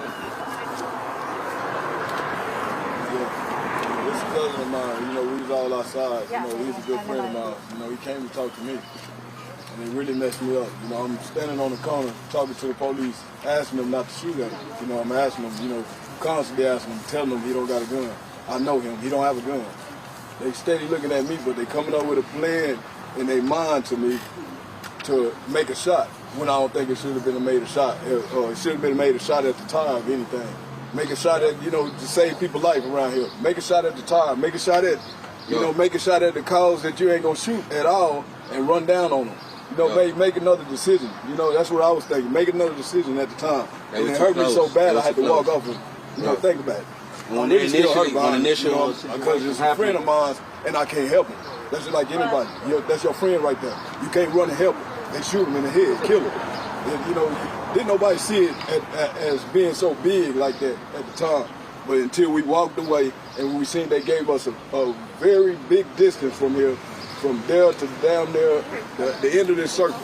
We get to the end of the circle, they tell us that they don't want nobody to come up close to this scene at all. So they keep us isolated, and they keep us isolated on their problems and solutions they're going to do about it. So, you know, really I just want the respect to be for the community around here. Respect to be for us, the community, anybody around here, for their lives, their kids, anybody. You know, I see the realness coming out of his mama. I see the realness of what's happening with his mama. I see the realness of what she's going through. I see the realness because I know he is our only son. I was there with her a lot of times. He's our only son. He do go in there, trains his trash bag. He tell me, hey, take me to the store, dog. I got to get my mama something. I'll take him to the store. Different stuff like that is breaking me down. I really can't help it. You know, I just really want the best thing for him. Yeah. I appreciate y'all. Yeah, I didn't want to say the whole shooting was wrong. I was an eyewitness. I was actually on the bricks when the shooting happened. My kids was outside. My girl is right down there. She the one who shot the... Okay, we have lost that live feed, but you were hearing friends of Mike Ramos speaking. You heard Mike Ramos's mother, Brenda, speaking for the first time publicly since her son was killed, an unarmed black man shot by an Austin police officer. Whether you're a parent or not, it's hard not to feel gutted. The pain in her voice, you could feel. It was heartbreaking. You're listening to a grieving mother, and you're listening right now to community members and friends of Mike Ramos talk about what they saw happened. You know, earlier listening to Mike Ramos's mom, she said that was her only son. And so when the ambulance came, there was no lights on. When there was no lights on, we seen him when they pulled him out the car. He died in that car. He died in that car. I was right there. My kids right there. Every time my kids see the police, they say, stop, daddy, slow down, and daddy's, the law's gonna kill you. My little son, he's 2 years old, he say, pew, pew, pew, pew, pew, pew. That's how many times they shot that man. 3 times. Pew, pew, pew. My son said, he's right there. They're right there. I was right out there, man. It was wrong. It was wrong. That's all I want to say. I was right there. It was wrong. It was other ways they could have went about that. They chose to do otherwise. It was all right there. Like they say, we all saw, we all heard. We was right there. Everybody. It's witnesses right there. They saw our neighbors, they out here. All my neighbors out here in Rosemont. We all saw it. We all saw it. We saw it. We saw it. So y'all, this is Rebecca Garcia. She is Mike's girlfriend and was, as you know, here that day when he was shot. And so I think if you would like, she would answer some questions. Right. So who has a question for her? Rebecca, tell us what happened before the police arrived that night. We were sitting down, we had moved the car to face the street. We were sitting down talking about another car to buy. We were excited about it. We didn't realize the cops were there till we looked up. I was listening to the radio and I was putting on makeup. And we were on talking about the car that we wanted to buy. We were going to suggest buying. But then the cops showed up and what happened. But the thing is that there was so much confusion. I mean, it was thick of confusion that nobody understood anything that was going on. There were several, yes, and we did, you know, we didn't have a weapon or anything like that, and we did let them know, the cops know, and, but there was so much confusion. I mean, it was everywhere. It's just, okay, yeah, okay, so, what then, you know, later, okay, the events, you know, took, you know, they occurred, whatever happened, and after that, but because of all this, I see that there's a lot of people that have hurt, a lot of hurt that hasn't been acknowledged, and it's just the communication, I think, between the people and the system, and everybody is getting together. That's good. I like that. But there's, in the middle of all that, there's a lot of pain and a lot of hurt because lives have been taken. And I don't want to say that it's an individual thing and, you know, focus on one person because, you know, the act, you know, that happened, yes, it was one person that took somebody else, and that's with everybody else, with everything that's going on, speaking like in general with them. But is there another question that she can answer? Rebecca, why would someone say that there's a gun in the car? I don't know. I really don't know. I don't know. So. How scary was that going through this whole experience? How scary was that moment for you when you started? It was very scary, but in the middle of all that, I tried to remain focused because I didn't have anybody next to me. Mike didn't either. It was very scary. It was scary. How have you felt since? It's just makes me realize how much pain there is, and come to realize there's hurt out there that needs to be acknowledged. There's a lot of healing that needs to take place for it to let me see. What do you think should happen with the officers who were involved? I think it should go further. It should be looked into further than that, so that it doesn't happen again. And maybe instead of it being like more disciplinary action, it should be like, hey, let's try to get together with the people and change something. Come together. Just come together and go from there. Anyone else? I'd like to say something because I saw my English is not good. Do you want to come to the microphone, ma'am? You want to come here? Does anybody need a Spanish speaker? Would that help anybody? No? Does anyone here from a Spanish language station? Go ahead. Go ahead and say your thing.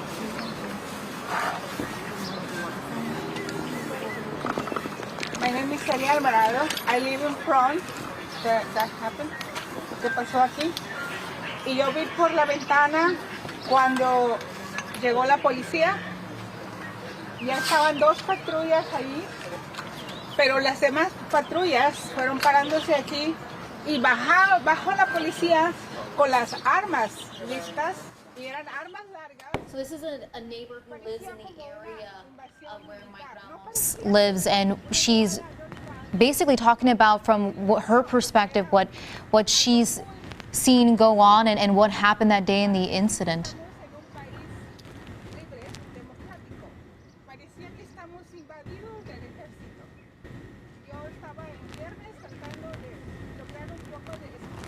So we're losing audio from what this neighbor is. She's basically talking about the events that led up to that shooting of Mike Ramos. She's surrounded by friends and family of Mike Ramos. This is an Austinite who was killed on April 24th during a police shooting, an officer-involved shooting in Austin. And Rebecca and I were just talking about the heartbreaking message that we were listening to from Brenda Ramos, Mike Ramos's mother, who is publicly speaking out for the very first time. She is not downtown at the demonstrations watching these protests. She's keeping her distance because she wants her message to come across differently. Yeah, absolutely. One thing that she said, that she does not agree with the looting. She does not want to see violence. She wants to continue to see these peaceful protests, and that is a way to honor her son. We're going to take you back out live to downtown Austin. This is in front of the state capitol, where a crowd of protesters has been for the past several hours. You know, we've seen it expand, we've seen it get smaller. It kind of has fluctuated throughout the afternoon. But we have Casey Bowen on the ground right now. She's in front of Austin Police Headquarters to tell us what is going on there. And, you know, we saw some protesters actually get onto the highway, I-35.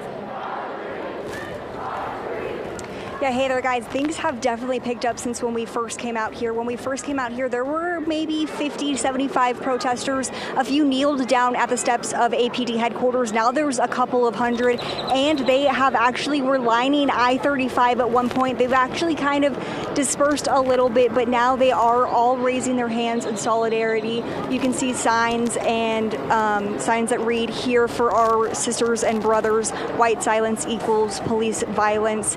Good cops," in quotes, "do something." You know, just a minute ago they were chanting, "Quit your jobs."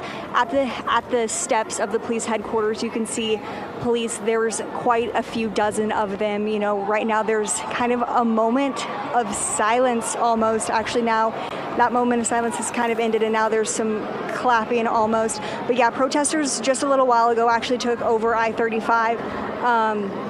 kind of now there's about a couple hundred protesters out here. They were, before they came out here, they were at the Capitol. They were at the state capitol, and they made their way down east out here to APD headquarters. It has been pretty peaceful all day. We've been following these protests all around town. They started at the Capitol. They went down to, there's actually a helicopter flying above head saying vacate the interstate, vacate the highway. That just came over. So they're telling protesters to get off of the highway, to get off of I-35. A minute ago, they had some barricades. Looks like there's still some barricades up, if you can see past the protesters. Still, though, like I said, it's been a very peaceful protest for the most part of today. We've been following them around. Austin police is flying a helicopter above head saying to vacate the interstate. Some protesters look like they are getting off of the interstate. Some look like they are still staying on. So that helicopter is flying around. That is the third time I've heard it since I've been out here within the 30 seconds that it's been flying around. So we're going to keep an eye on that helicopter, see if the protesters do get off. But for right now, sending it back to you guys in studio. I want to ask you again, about what time did the crowd start gathering in front of APD headquarters, and how quickly have you seen it grow? We've been out here probably for the last 10 to 15 minutes or so, and it has grown quite a lot in that 10-15 minutes or so. When we first got out here, there was probably close to 100. Now there looks to be maybe 200 to 300. I'm guesstimating from just my vantage point. Like I said, there is that helicopter that is flying overhead to vacate the interstate, and some protesters are actually running to the interstate and looking like they are getting back on the interstate. But yeah, it's definitely grown right here in size at APD. Many of the protesters came from the Capitol.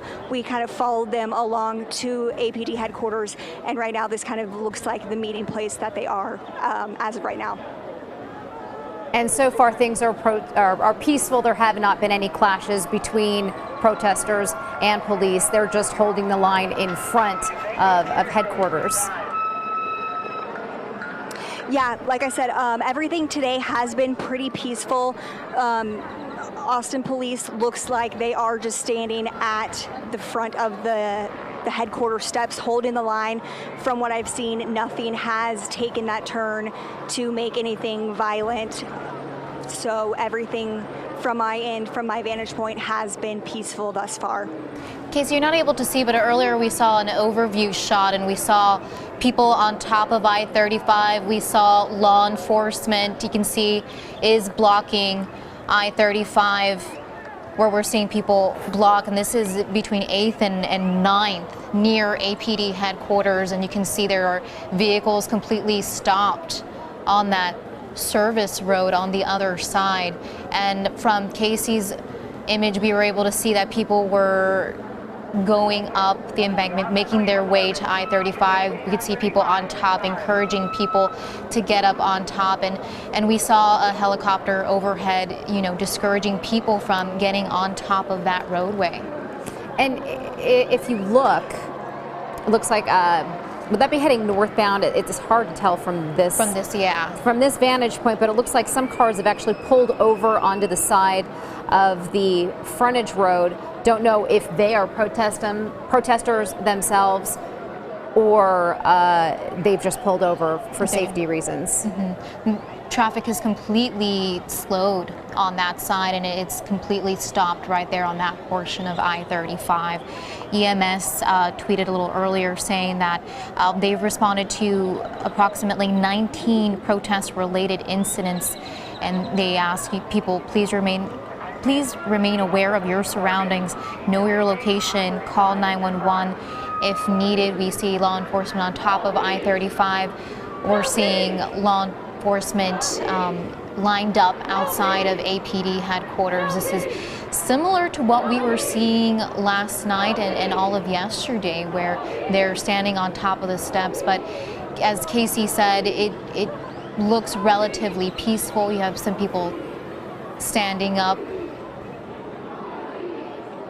on top of parts of the building there, and people are wearing masks, they're carrying signs, they're chanting.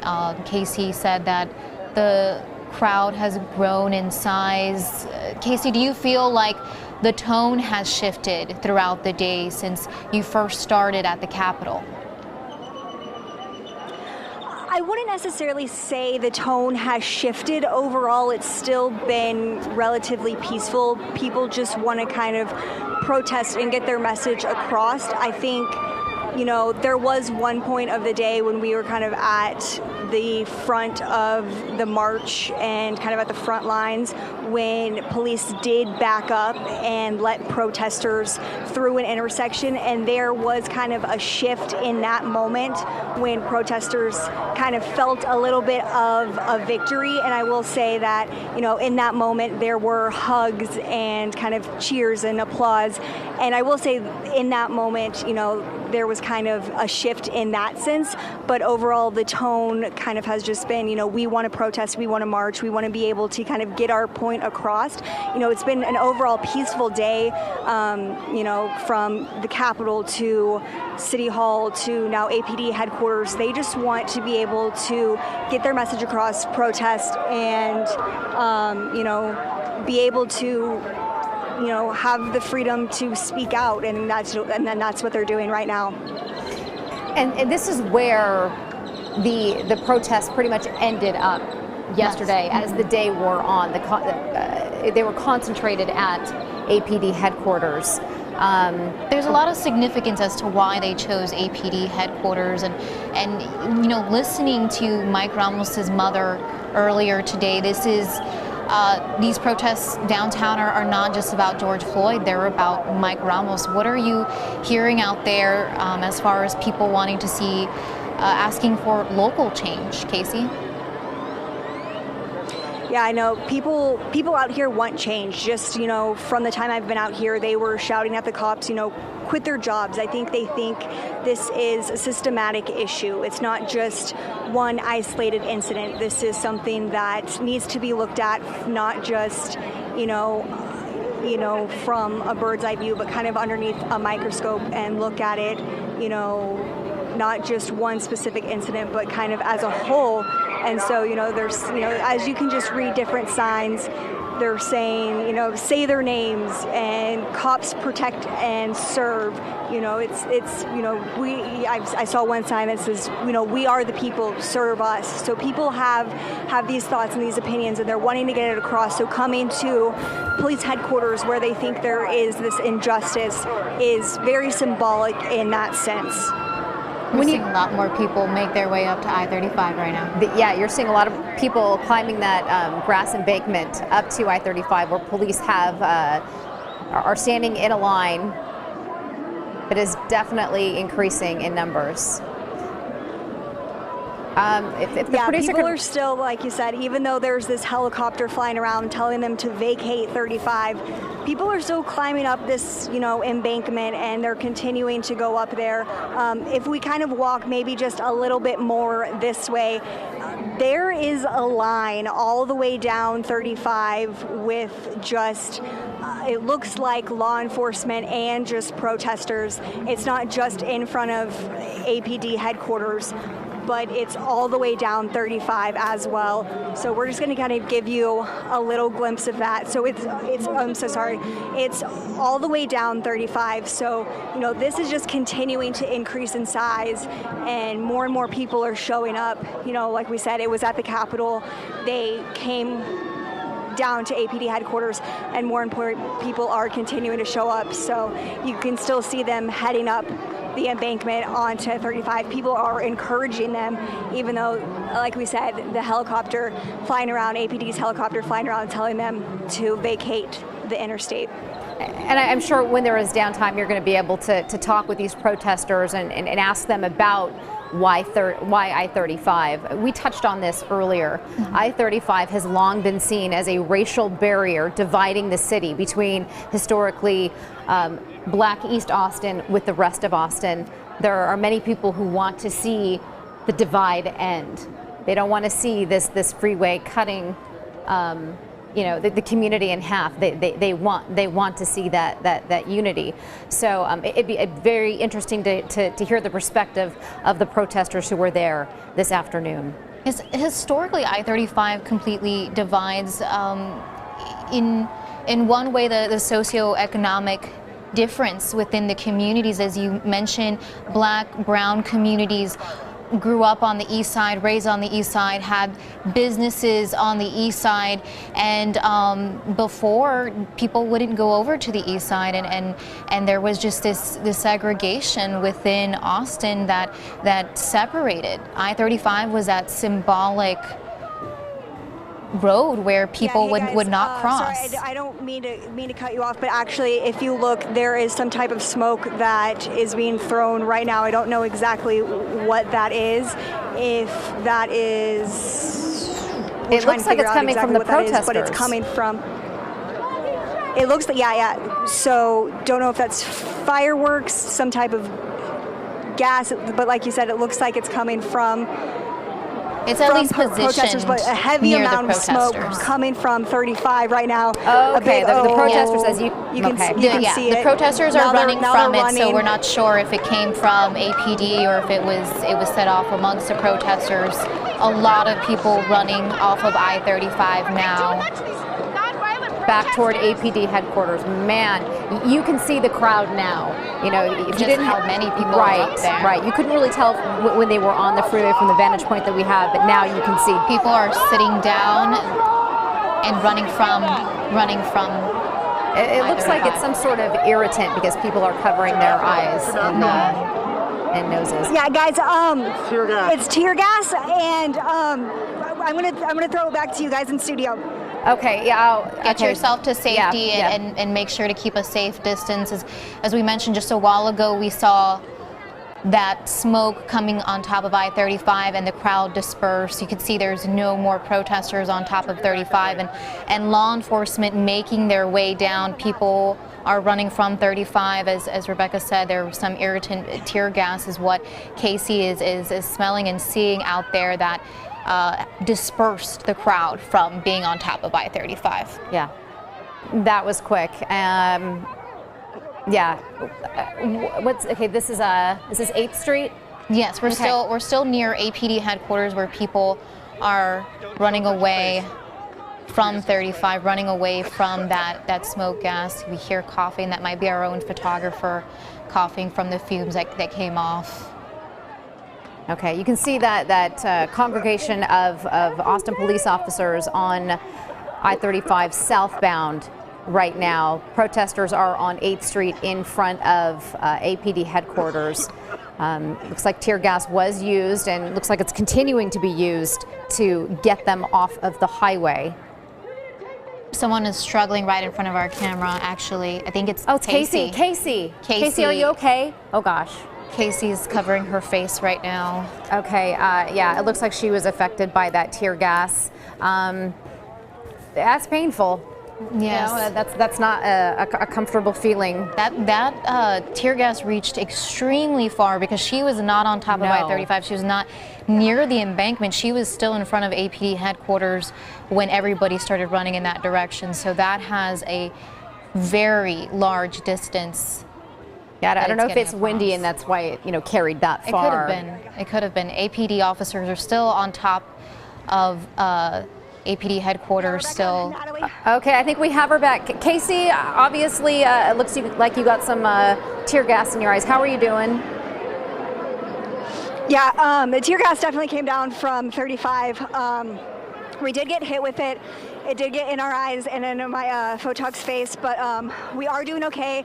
Definitely did burn for a little bit, still lingering. Some protesters did give us some type of solution that they did put on our face and into our eyes that helped to take the sting away, but I do want to correct ourselves. We did say we thought that it was coming from the protesters, but it was coming from law enforcement, and it was in fact tear gas that was coming. That was the large clouds of smoke that we did see. I do want to say that we are doing okay, a little shaken up out here, but we are staying safe. We are taking necessary precautions. So, but yeah, it was definitely a sight to see. Everyone kind of ran and vacated from 35. Definitely has cleared out since. Law enforcement now has taken over 35. People were definitely shaken up. They were scared. People were running away from 35, and protesters had the kind of they had, the solution to help put it in your eyes on hand, so that was able to help. Definitely, they were very angry, but were also very willing to help the other protesters that had got it, in their faces and on their eyes. So a protester helped you. Is that what you're telling us? You were helped by protesters? Yes, I was helped by protesters. So it looks like it is pretty much, there are some protesters who are still around Austin Police Headquarters, but it looks like a majority of them have now headed back toward the Capitol, or at least in that direction. Can you confirm that, just based on what we're seeing? Yes, so they have left, the majority have left from 35, and as you can see, they are now back, kind of, they're not heading towards the Capitol, but they are kind of congregated by Red River. They are kind of just stationary over there. They're just kind of standing over there. They're not really moving, but they have kind of set up a new location in that area. How are you feeling now? It's been a few minutes, and you said you got that solution that the protester helped put in your eyes. How are you feeling? The sting and the initial shock has kind of gone away. Definitely was, I think I was running on adrenaline, still kind of am for the time being, but it was definitely a shock. Not something that you're, kind of expecting or put in a situation for, but I'm feeling, as best you can in the situation, but the initial sting of it has kind of gone away. Okay. All right, Casey, we're going to let you go for a second. We just want to take a look at the crowd now. This is on 8th Street near Red River. That crowd was dispersed by police-fired tear gas. Many of them have chosen to move farther away from headquarters, APD headquarters, though a few still remain. Yes, that tear gas reached extremely far and dispersed that crowd that was just congregating outside of APD headquarters. And the crowd that was on top of I-35, everybody, for the most part, has made their way down to 8th and Red River, that intersection. We still see a couple people on top. I believe that is law enforcement making their way on top of I-35, clearing the area. We saw as protesters were running on top and blocking 35. And there's still some people that, some stragglers that are left behind here hanging out around APD headquarters. Either they were touched by that tear gas or were not. There's still this line of APD officers that have stood and remain outside of headquarters since the very beginning, and there's a look at the crowd that has distanced itself from 35 and APD headquarters. Yeah, it has thinned out significantly. As you mentioned, they're moving a little bit more west, probably to a location that doesn't have tear gas floating around, even though I'm sure it's dissipated by now. And there was that protester that carried solution. We're seeing people carry gallons of milk. People are somewhat prepared for the tear gas to make sure that they're helping each other out and clearing that stuff from their eyes. And unfortunately, Casey was struck by it. She was nowhere near on top of I-35. She was outside of APD headquarters. But like I said, that tear gas gained some distance. It sure did. Yeah, I don't know if you've noticed, but there's a lot of graffiti that is on Austin Police Headquarters, the wall that surrounds it right now. I can't really read what it says. Yeah, I believe a lot of that was from last night. From last night, okay. And there's some protesters speaking directly to officers right now is what we're seeing. Yeah, you kind of want to know, is there an exchange? We can't hear what they're saying, and we can't hear whether or not police are responding to them. There's some milk on the ground there. Somebody used that. That is irritant. We talked earlier about EMS reporting they've responded to 19 demonstration-related incidents downtown today so far. They have a command structure downtown. They ask people to be aware of where they are situated so that they can better respond to help people. We've seen protesters hand out water bottles to one another.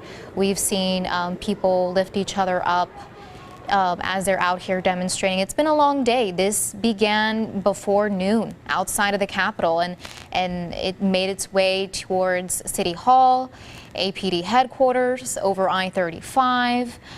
So people have been on their feet protesting for hours now, and so have officers been on their feet responding to these demonstrations. Yeah, the marches, the protests have marched throughout downtown Austin today, as you mentioned. It looks like people are starting to head back. Let's get a look to at Austin Police Headquarters. At top of I-35 again to see what that traffic is looking like. Earlier it was blocked for quite a while. There was law enforcement on top of I-35. This is I-35 North and Riverside Drive that we're looking at. That's all the traffic that's been backed up. Yeah, Austin Police a while ago asked people to avoid I-35 in the downtown area, take alternate routes, because this is something that we could be seeing well into the evening. Okay, now another look at Austin Police Headquarters. That crowd is significantly thinner than it was prior to the tear gas being fired off by PD to get everyone off of I-35.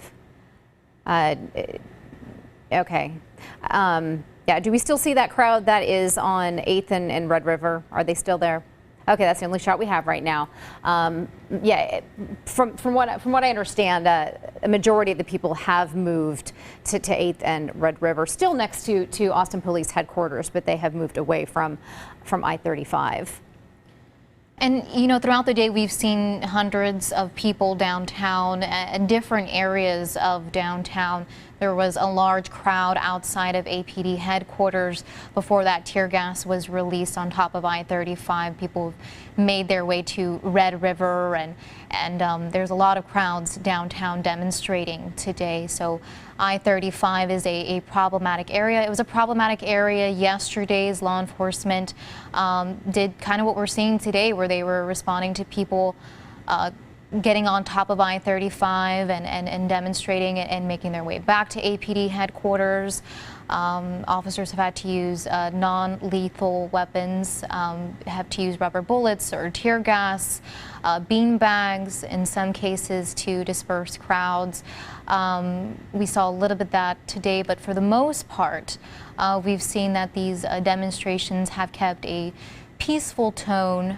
We saw earlier today where this crowd was on West Cesar Chavez after demonstrating at City Hall, and there was some tense moments between officers forming a line and protesters wanting to advance, and that quickly ended when officers were backing up and protesters were able to continue demonstrating around downtown, making their way back to the Capitol and now around APD headquarters. Right.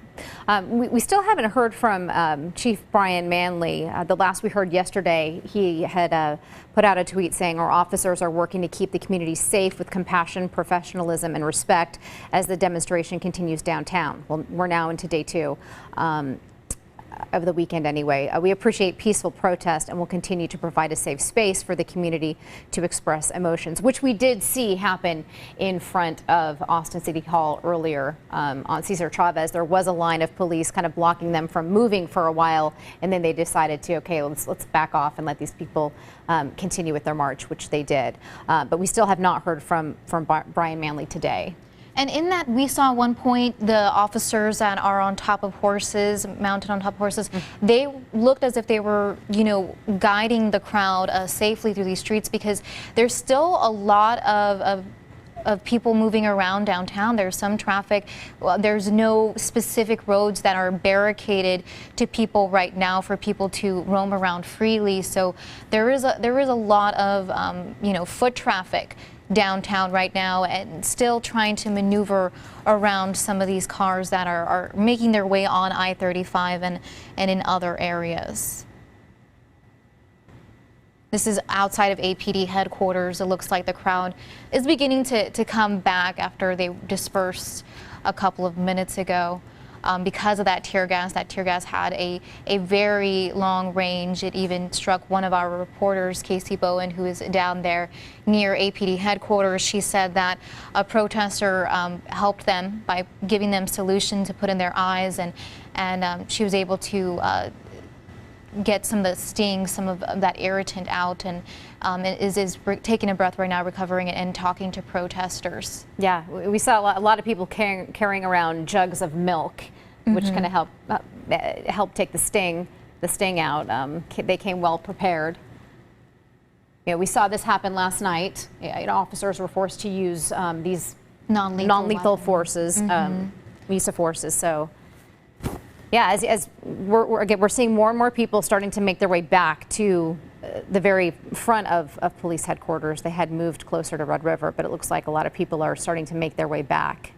A lot of young people, a lot of a diverse crowd. It looks like people wearing their masks, people carrying signs, just demonstrating, raising their voices together, not hearing as many chants as we were hearing earlier. A lot of them saying Black Lives Matter, chanting in the name of George Floyd, chanting in the name of Mike Ramos.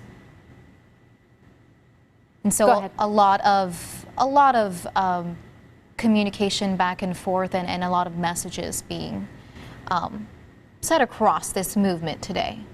So, we've been showing you protests from Austin all afternoon, but as we mentioned, there are protests going on across the country. This is a live look from a highway in Minneapolis that has been shut down. You can see the large volume of people who have gone onto the highway.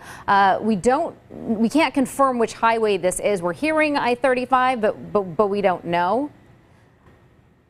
Again, this is Minneapolis that you are looking at. This is the city in which George Floyd was killed last week by an officer who knelt on his neck for nearly 10 minutes. Wow, that is a massive crowd. A lot of people.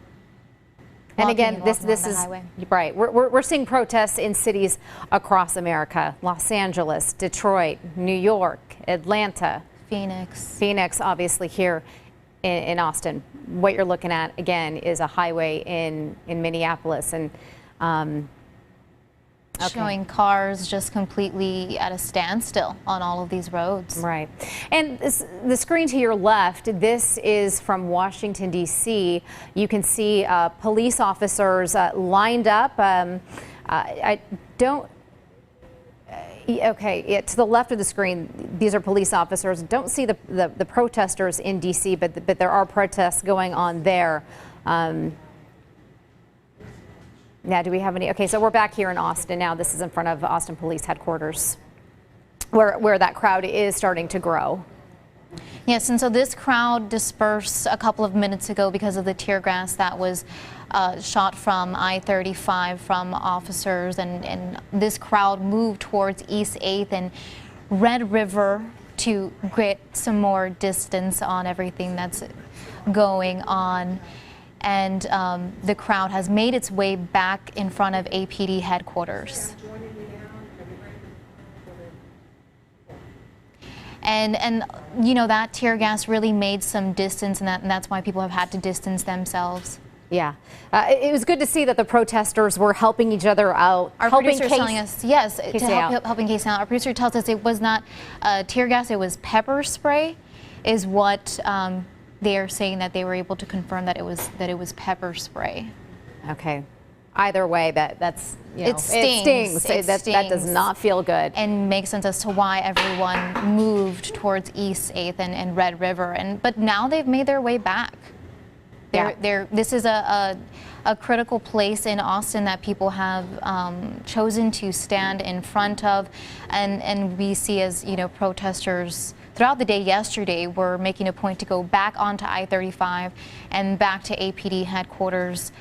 This is all in the name of George Floyd and locally here, Mike Ramos. And on our right, we have a look at I-35. It looks like some cars are being able to flow back in. Yeah, protesters were all over that highway not too long ago, prior to the pepper spray gas being released, and they quickly left, and it doesn't look like they are attempting to go back, at least not yet.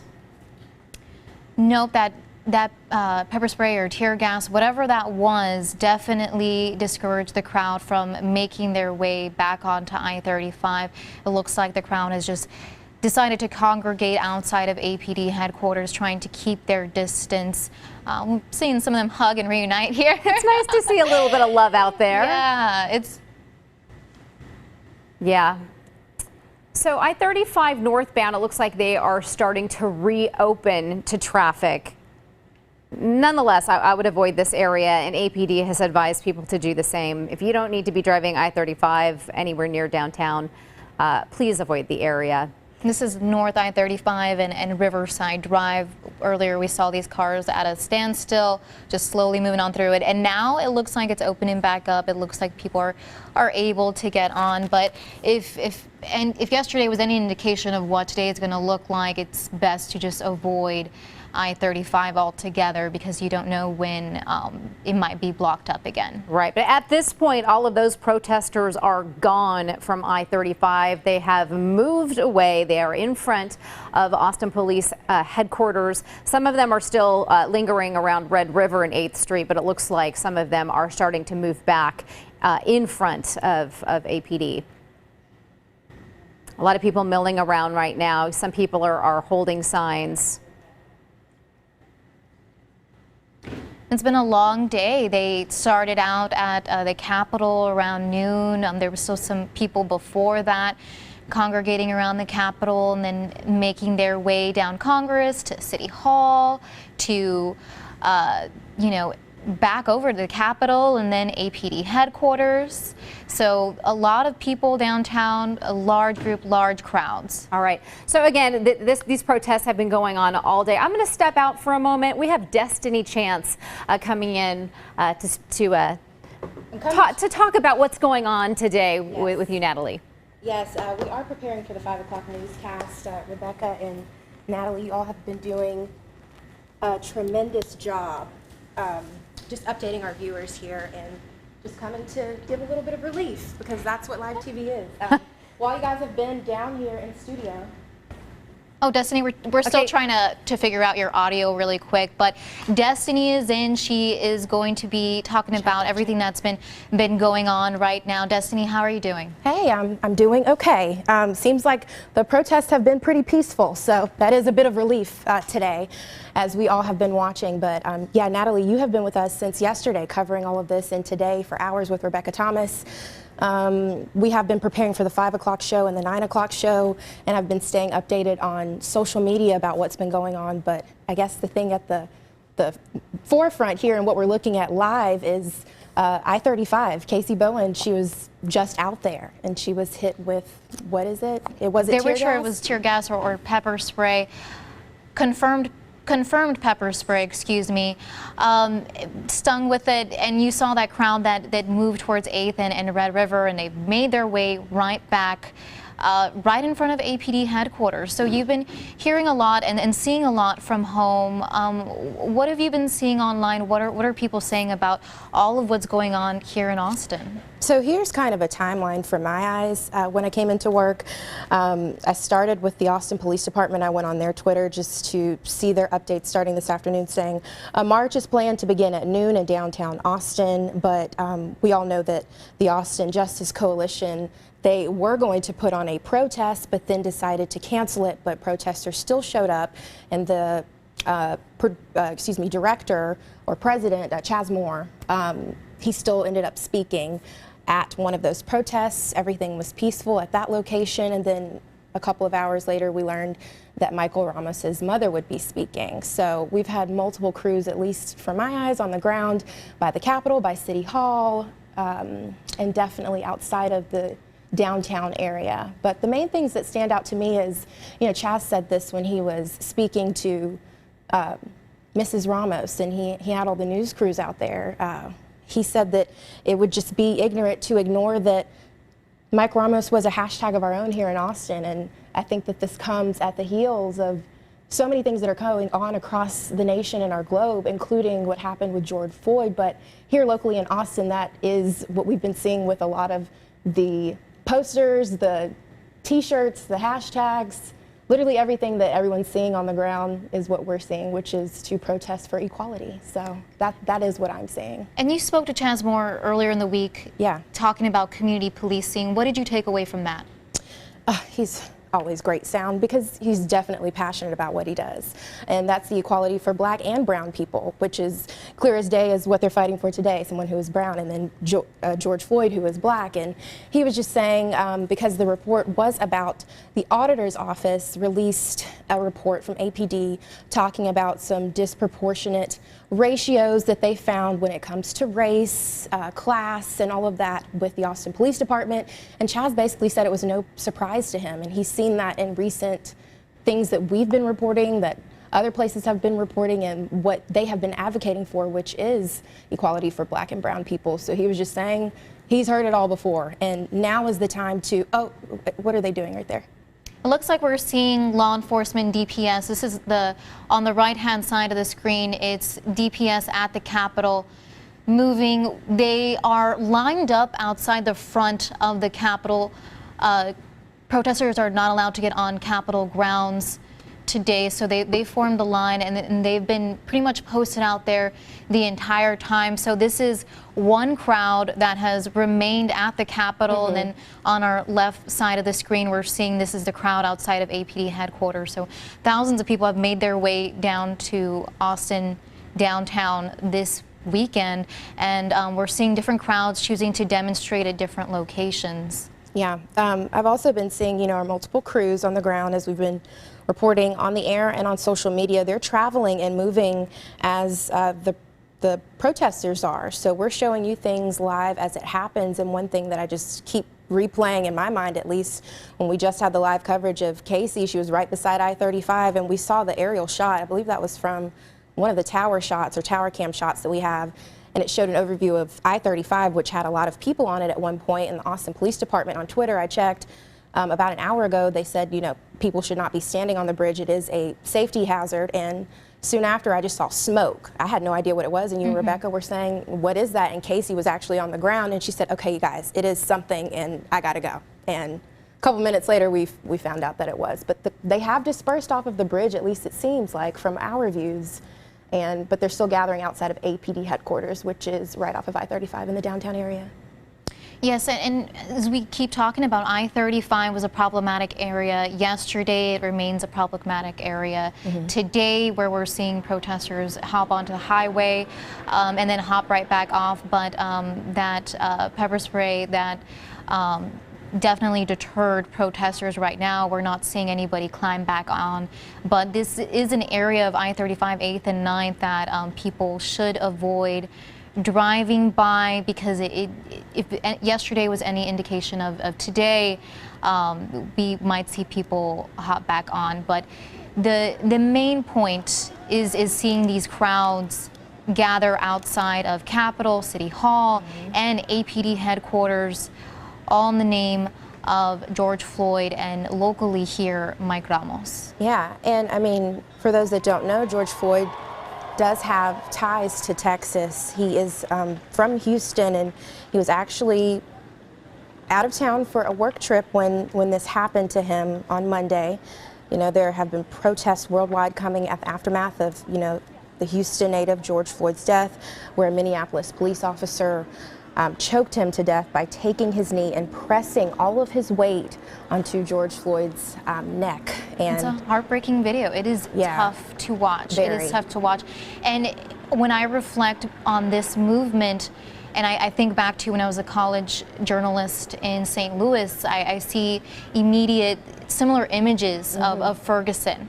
But I have to say that video has really motivated law enforcement and leaders to come out and say that video is heartbreaking. And those actions, they are speaking out and condemning those actions. So that video has really motivated thousands, not just in Austin, but across the nation, to come out and demonstrate. Yeah, and I remember when we were in our afternoon editorial last week, I think it was a Wednesday, I was like, I don't know, y'all correct me if I'm wrong, but I've just been seeing way more people talking about this. Like, yes, it's a hashtag, it's a movement for, you know, a lot of these organizations that have been fighting and advocating for Black lives that matter and brown lives that matter, but it seems like it's more in your face now. And I don't know if COVID has to do with it and people are kind of away from their workplace and they get to be on social media and everything more to have more of an effect on them, for them to grasp everything and soak it all in, or the gut-wrenching video of hearing him say, I can't breathe,